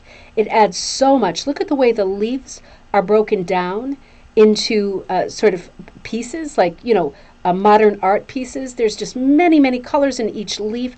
I love the position of the bird's body, and I love the flowers. Some of them look like, for me, beach plum, or, beach plum. Is it beach plum? Beach rose. Beach plum. Yeah, almost like a radish shape. But that is so pretty. And the shape, too. What a cool thing to do a different shape. I hardly ever think in anything but rectangles and squares. And that's a character flaw. This is such a gorgeous piece, Caprice. I am so glad you're back. I missed you, and I'm so glad you're back.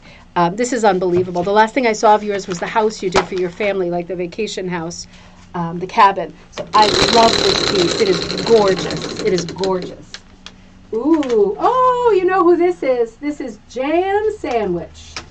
Jam Sandwich. I'm going to show you the original Jam Sandwich because my photo on my own website is so bad.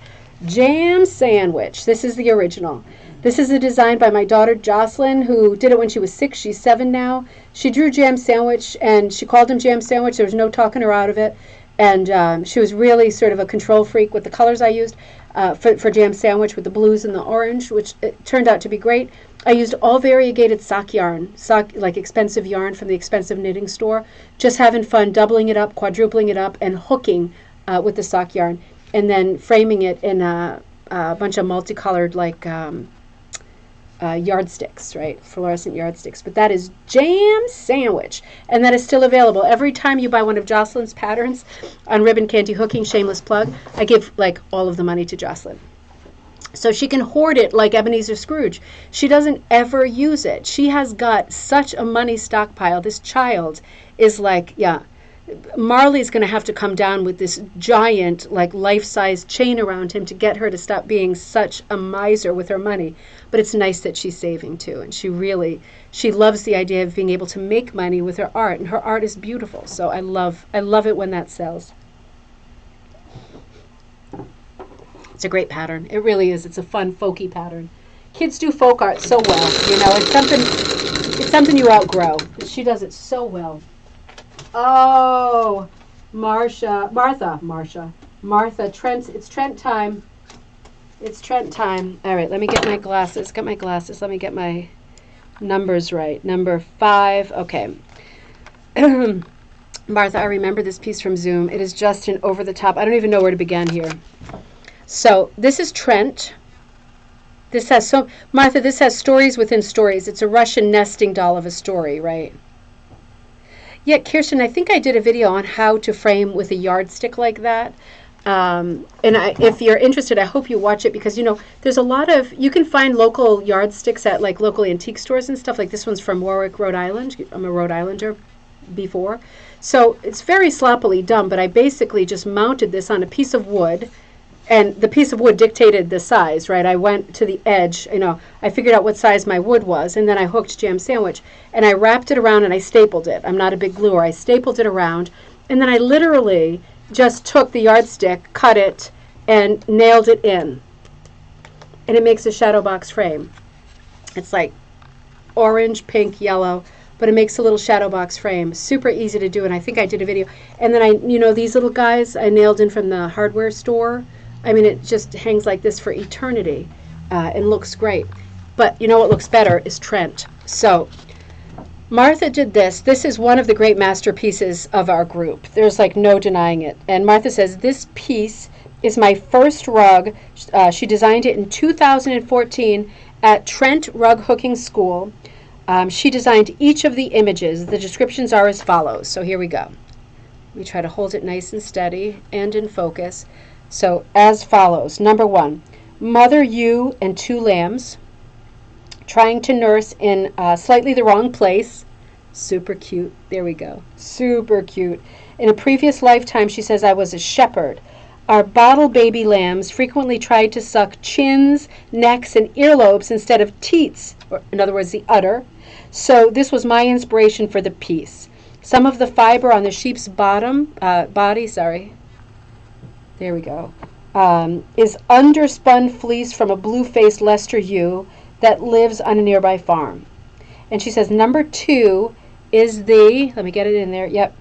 Fish is my folk-style adaptation from a natural history book about fish species. Martha, that's so smart, right? You look at these old books with illustrations, early naturalists trying to document the natural world around them, and you get, as a result, these beautiful illustrations that really lend themselves to hooking, to graphic design motifs. This little guy is a modified bluegill. The worms are all wool and taken from various swatches that I bought from vendors at the rug hooking school. The chickadee is based on my line drawing from a photo taken by someone else. There's a little chickadee. Come on, you little one. There he goes.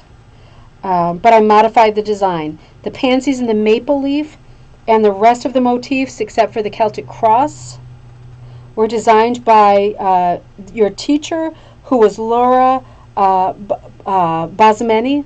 Am I saying that right? Bazemeni, sorry. Celtic cross at the bottom, color wheel, maple leaf. Martha, this is just exquisite. I mean, this is just exquisite. There's more than one tonight. We haven't gotten to the other one yet. When you have like a sort of quilt idea, like a sampler idea that crosses with rug hooking, you get alchemy. You get the best of rug hooking. I just love that there's so many stories within one piece here. It's absolutely beautiful. It's dated. It's a moment in time. It's a chapter of your life. It's a stepping stone to future adventures and inspirations. It's such a great piece, Martha. I love it. Trent, I love it. And that is gorgeous. Capri said, yes, and I used wool. So Capri said for the Blackbird, you used wool and sparkle yarn from Hobby Lobby. Absolutely. Why shouldn't you? You don't have to buy expensive stuff from expensive places. I use that crazy sock yarn because I had it as a failed knitter. You should check your craft stores and check your craft box stores because they have beautiful yarn. You know who else has beautiful yarn in New England, like Ocean State Job Lot? Sometimes the dollar store has great yarn. All of these places, thrift stores, are worth checking because they have beautiful novelty yarns that you should incorporate into your work. Just be thoughtful. If you are gonna block your work at the end with very hot and heavy steam, you want to think about what the content of some of your yarns are. But if you're not going to block it, it's not even a thought. And you should be getting yarn from all different places and keep that in your stock of things, particularly when you can snap up a whole bunch, for a reasonable amount. Oh, this is good. This is Recumbent Dog. Recumbent Dog. Now this is one, we had 2 at the end that we put in just for number's sake. This is Recumbent Dog. Kirsten, you found this one. This is great. It really reminds me of Magdalena Briner Eby. Beautiful, great, simple, sort of hit or miss dog. What's different about this piece than other hit or miss pieces? Well, the shading is different. The golden ear, the dark underbelly, has kind of a pig snout going on, but the folded ear of the dog really signals like a family dog, right? Like a friendly dog. Vertical striping in the background mixed with geometrics.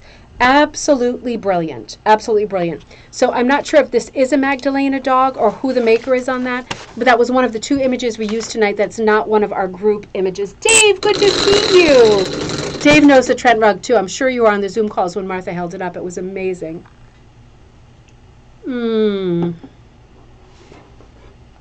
Oh, Ontario talk. I love it. Oh, this is a great one. Orchidea cat. Orchidea cat. I hope I'm saying that right. This is a gorgeous latch hook image. Absolutely gorgeous. So let me pull this up. Okay, let's see. Orchidea cat. Becky Jo Starnes. Becky, beautiful. I love to include latch hook because you know how I feel about all rugs. All rugs are equal. Whether you use a hook, a latch hook, a needle, it doesn't make any difference. You're holding something in your hand and you're making a beautiful rug. Latch falls squarely into that category. This is a gorgeous, gorgeous rug. We are getting much more into latch on RCH, the Ribbon Candy Hooking, everything. Because it's great to take a break and do different forms of rug hooking. So Becky Jo says, and this is a quote from the website where this kitty came up, this is how the kitty is described in marketing materials. This sweet kitty is a darling decoration for any child's room. So true. All kids love kitties, right? Latch Hook Kit includes the mesh, the printed canvas, acrylic yarn, the tulle, and the chart. So this is a kit that is available called Orchidea Cat. Absolutely beautiful latch kit. Vintage latch kits available. I'm designing a lot of latch kits now. Kirsten's working on one. It's an up-and-coming thing, and it's a lot of fun. It's another way to give your hand a rest. If you ever get like hooker's thumb or wrist or whatever, just try something different, just for a change. Switch it off. And why shouldn't you use latch hook backing to do a mixture of, for example, latch and hooking with very wide strips? You can put both of those things through a latch hook backing, and then you've got a very interesting multimedia piece with all kinds of fibers going on. Why not, right? No reason on earth why not.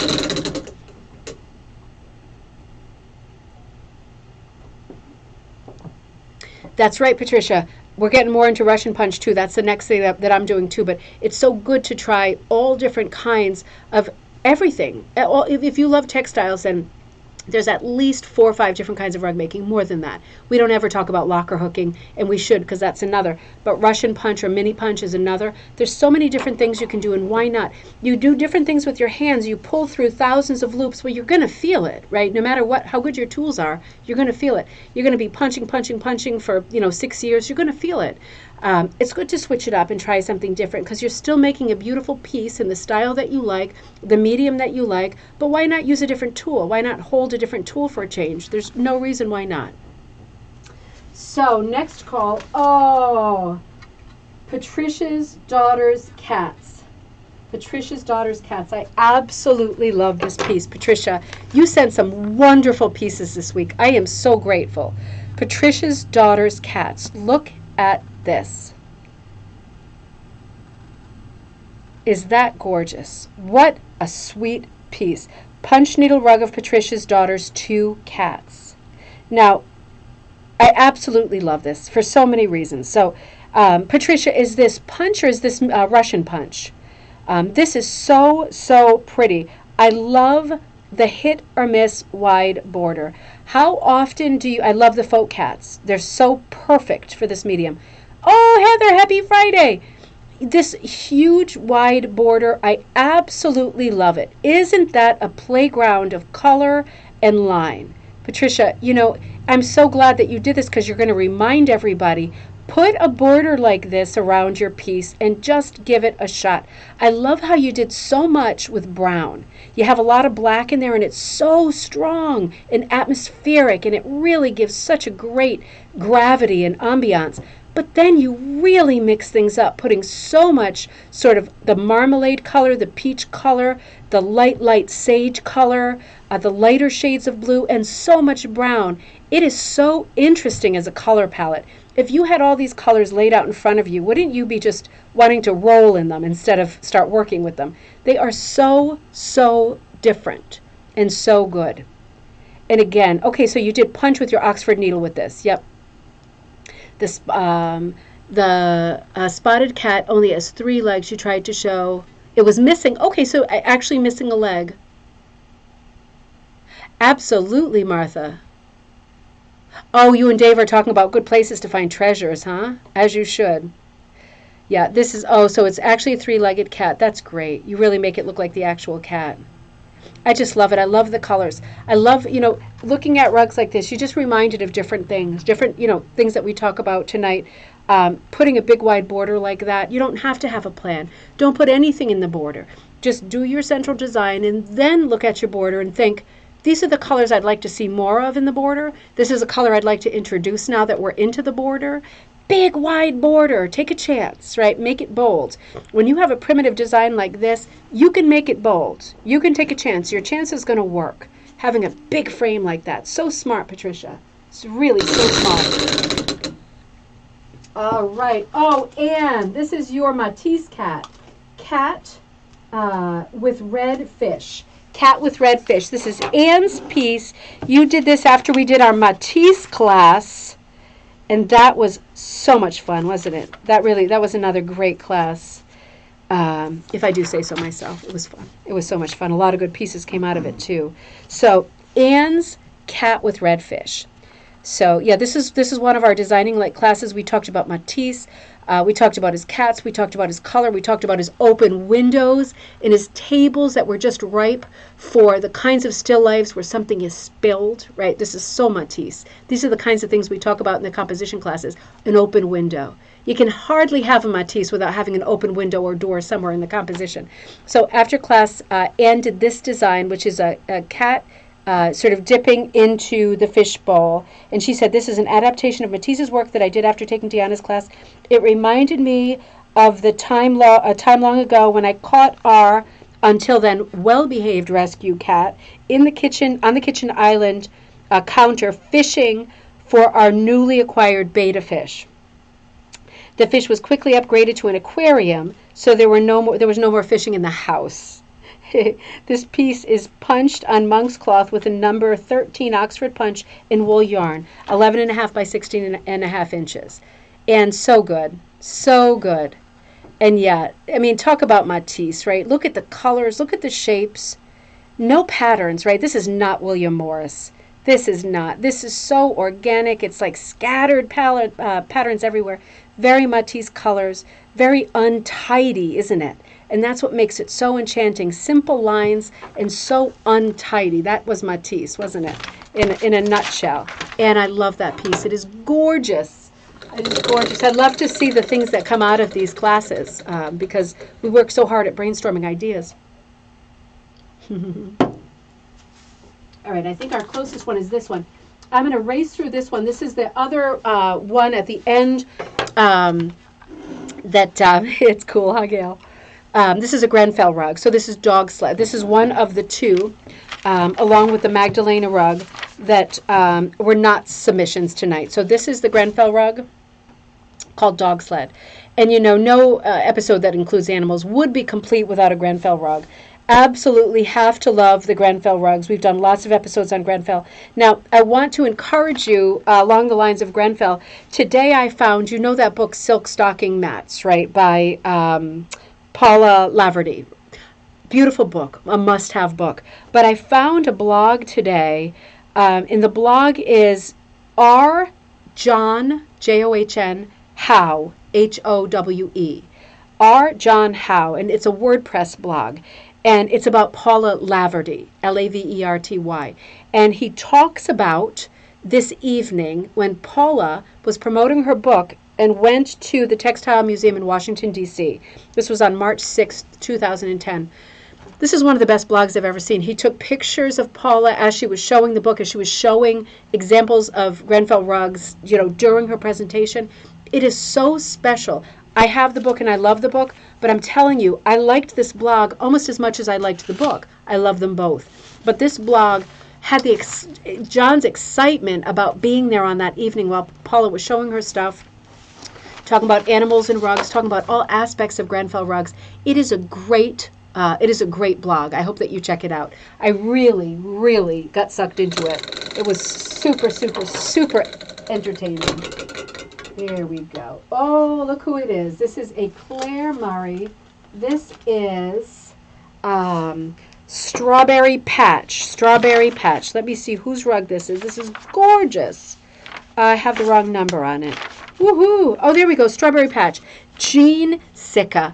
Jean Sicca. So I sent a message to Kathy today because my text was cut off, Kara. See if you can help me.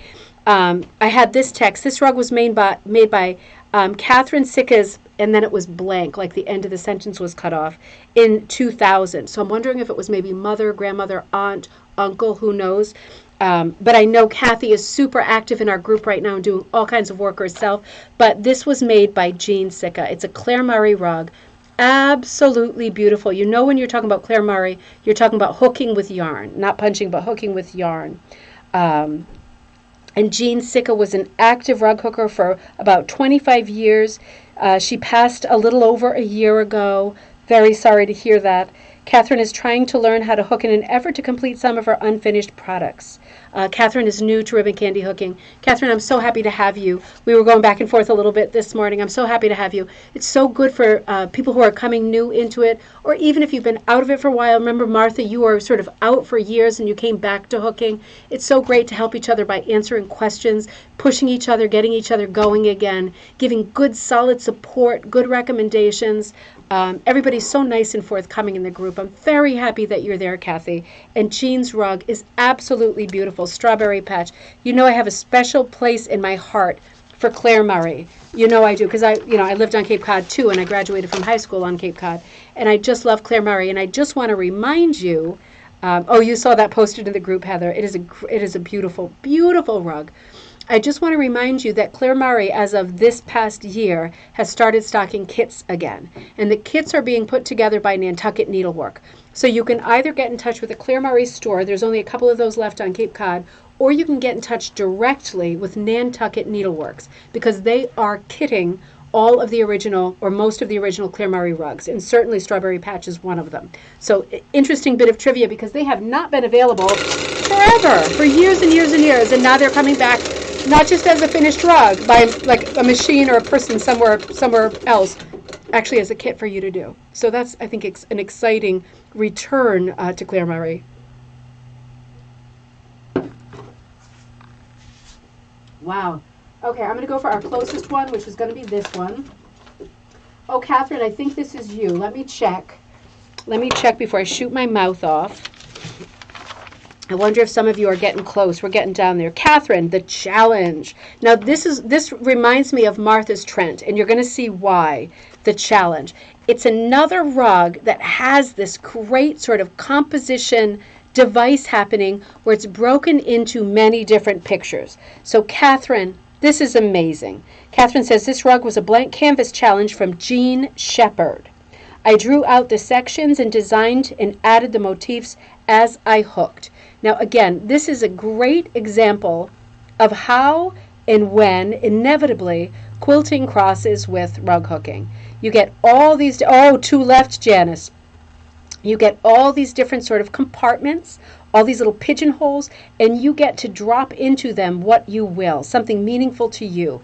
I see mushrooms and a butterfly, a four-leaf clover for luck, salamander, a chameleon, lots of trees, wind, all kinds of interesting things.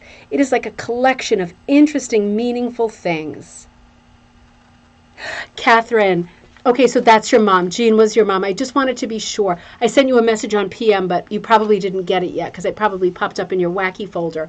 Jean was your mom. I'm sorry about her passing. I'm so glad that you're into rug hooking. You are going to do a noble job finishing her work, and in the meantime, we will love seeing your mom's work. I already love seeing your mom's work. People have loved seeing that Claire Murray rug tonight, so what a great start, right? I'm so happy that you're there.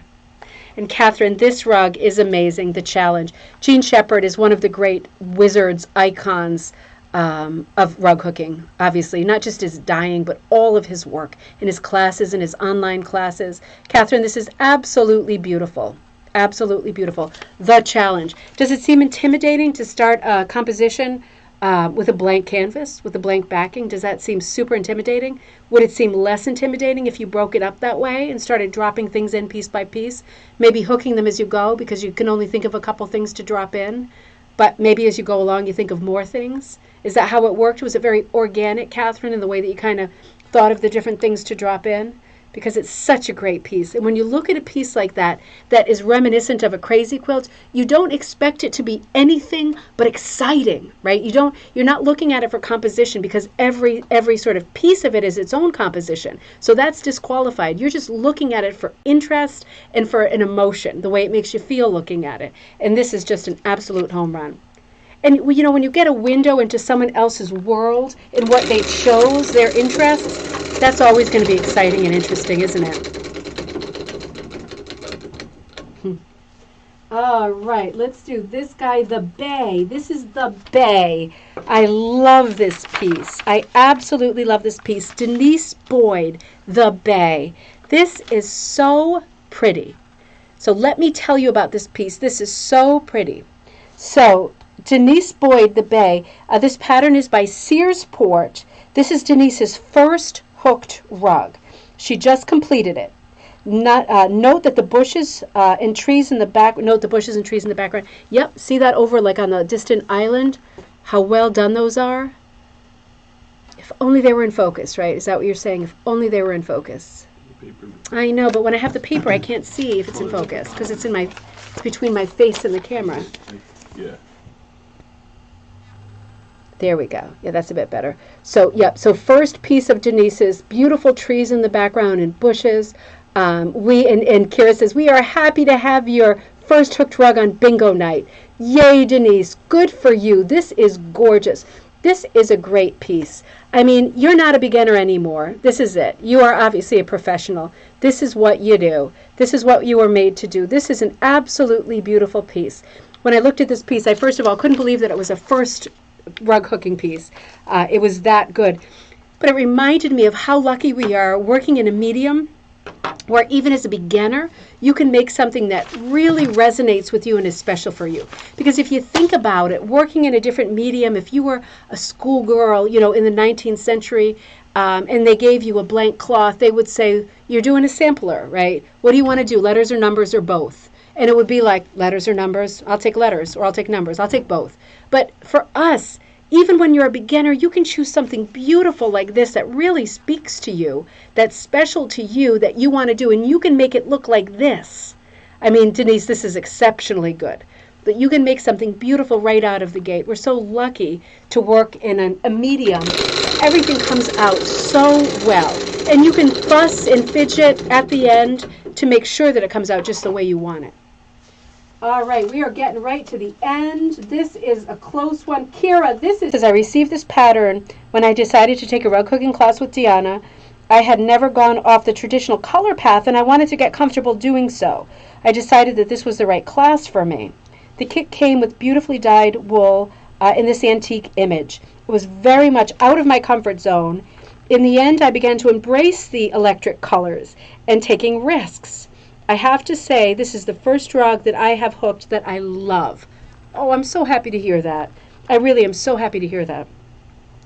It is wonderful and freeing to feel that you can take a traditional primitive rug and give it a twist. Absolutely. We got some bingos. I'm going to come right to the bingos. I just want to show you Kira's rug one more time, Carbuncle Pond.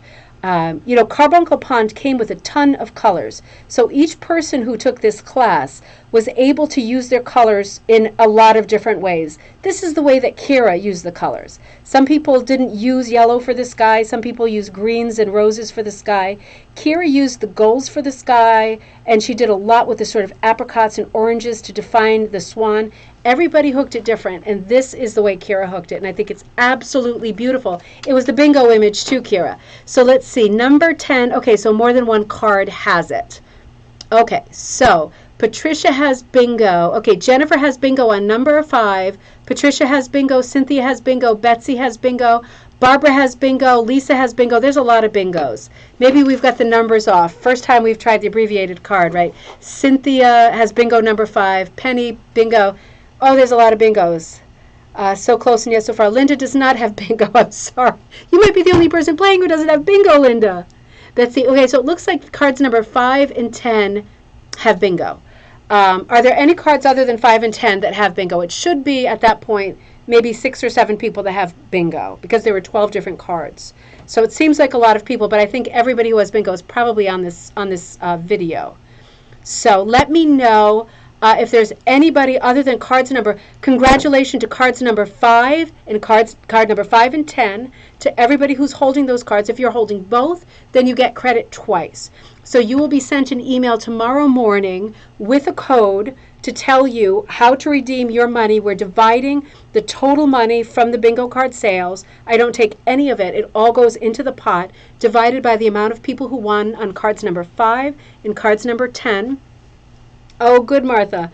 And I will tell you what the total is and give you a code to spend in the store anytime. It doesn't expire. But just remember that the code is good for one time. So if you, for example, go into the store and you buy a hook for $12 and you won $33, for example, just send me an email or something, because it's going to show that you used your bingo money. And I don't want to sort of gyp you. So make sure you let me know if you go in there and you spend under the amount that you won, because I want to be sure that you get the difference back. But I'll have to issue you another code, if that makes sense. The code is for one-time use. The code is associated with the email that you bought your tickets on. Whatever sort of PayPal or however you paid, that email, that's where the code is. So if you, for example, go to work, log in at work, it's a different email. Why is my code not working? Because you're in the wrong email. That's a classic. That happens a lot. Huge congratulations to cards number 5 and number 10. I'm going to finish the last 3 calls here because they're beautiful rugs that we haven't gotten to yet. Congratulations to the winners. And again, look out in the morning for your codes. And I will carry on. Because we've still got 3 beauties left. So let's just cut them off. Chrissy, if you are on, you know how much I love you. You know. And I love this piece, Scatter Joy. This is Chrissy's piece that we made last winter with our sweater kits. I cut up tons of sweaters, like 100 sweaters, and I did different color planning for each person. And there were 3 different designs, and you were actually hooking with strips of sweaters, like wool sweaters. This is Chrissy's. This is called Scattered Joy. It is absolutely beautiful. So Scattered Joy, one more time, I want to show you Chrissy's rug. So with this kit, like with most of my kits, she got to choose where the color placement would be. Lots of colors in the kit, but this is how she planned it, and I think it is absolutely perfection. Incidentally, the phrase Scattered Joy comes from Ralph Waldo Emerson, and the full phrase goes like this. Poetry break. There is no beautifier of complexion or form or behavior like the wish to scatter joy and not pain around us. Perfect, right? Scatter joy. So that's still available there as a sweater kit. I still have hundreds more sweaters. And next we have, oh, Denise, I think this is you too. Mama. This is Mama. And this, I'm pretty sure, is also Denise. Let me see, number, what is it, 21 or 12? 21. Mama, this is by Denise, too. This is one of my daughter Jocelyn's patterns. And these patterns come with lots and lots of woolen yarn. A huge mix, more than you can possibly use for the piece. And the idea is that you hook things the way that you like, or punch, or whatever. You do it just the way you like with the big mixed bag of stuff that you've got, and you get a lot of leftovers. But this is one of Jocelyn's designs from last year. She drew this. Apparently this is me. This is Mama. God forbid, right? But this is Ribbon Candy Hook and Design by Jocelyn. She drew it for the design. She drew it for her 7th birthday, and Denise purchased it as a kit. She used only the materials provided in the kit. So all of these were in there. Lots of, for each person, Jocelyn and I sat down and chose colors. And we hoped that they were colors the person would like. Sometimes people write and say, I don't like pink or I don't like orange. But we would sit down whenever anything sold and make an event out of choosing colors. So these are the colors that Jocelyn chose to send to Denise to make Mama. And I absolutely love that piece. Number 8, in lots of woolen yarn. Denise said, I loved the idea of trying new fibers, and you wanted to try to hook circles. And there's lots of circles in the background of that. And our last card of the evening, our last piece of the evening, is another latch piece. This is a beautiful dog called Fluffy. This one here is Fluffy, and this is our last one for the evening. Boy, am I a mess or what? Is Fluffy going to be on here? Now let me show you this, and then I'll look for Fluffy. Fluffy's number 29. Oh boy. I'm all thumbs. I'm all thumbs. Tape is getting stuck. Here's Fluffy. All right, that's going to be our last card. Let me just make sure he's in focus, and then I'll tell you a little bit about Fluffy. Another beautiful latch pattern. Fluffy was sent by Becky Jo. Becky made this rug into a pillow, and it is another beautiful latch hook design, 12 by 12 on the latch hook mesh canvas. So Becky actually latched that, and it came out looking that good. Right? How could you ever think latch was anything other than perfection, right? This is another form of rug making that is absolutely gorgeous. So thank you, Becky. You sent 2 beautiful latch pieces, and I'm so happy that you represented latch tonight for us. Everybody who sent in pieces, thank you so much. What a fun episode. This is what I like the best when we talk about your work and look at the things that you've done rather than just anything, right? I love to see the things that you've done. I like to look at it in detail, pick the things out that are special and different, pick the things out that you did really, really, really well. And then other people are watching and they have these ideas. Oh, I'm going to do a really heavy border with all hit or miss patterns, or I'm going to try latch hook. You know, it gives other people ideas and inspiration for their next projects too. So I hope that you enjoyed this episode of Bingo. Again, congratulations, cards number 5 and 10. You are the winners tonight, and you will get that information in the morning. If you have any questions, send me an email at ribboncandyhooking.com. Just reading the comments. Oh, good. Well, we are ending right at 9. I thought we'd be quicker, but my mouth kept flapping.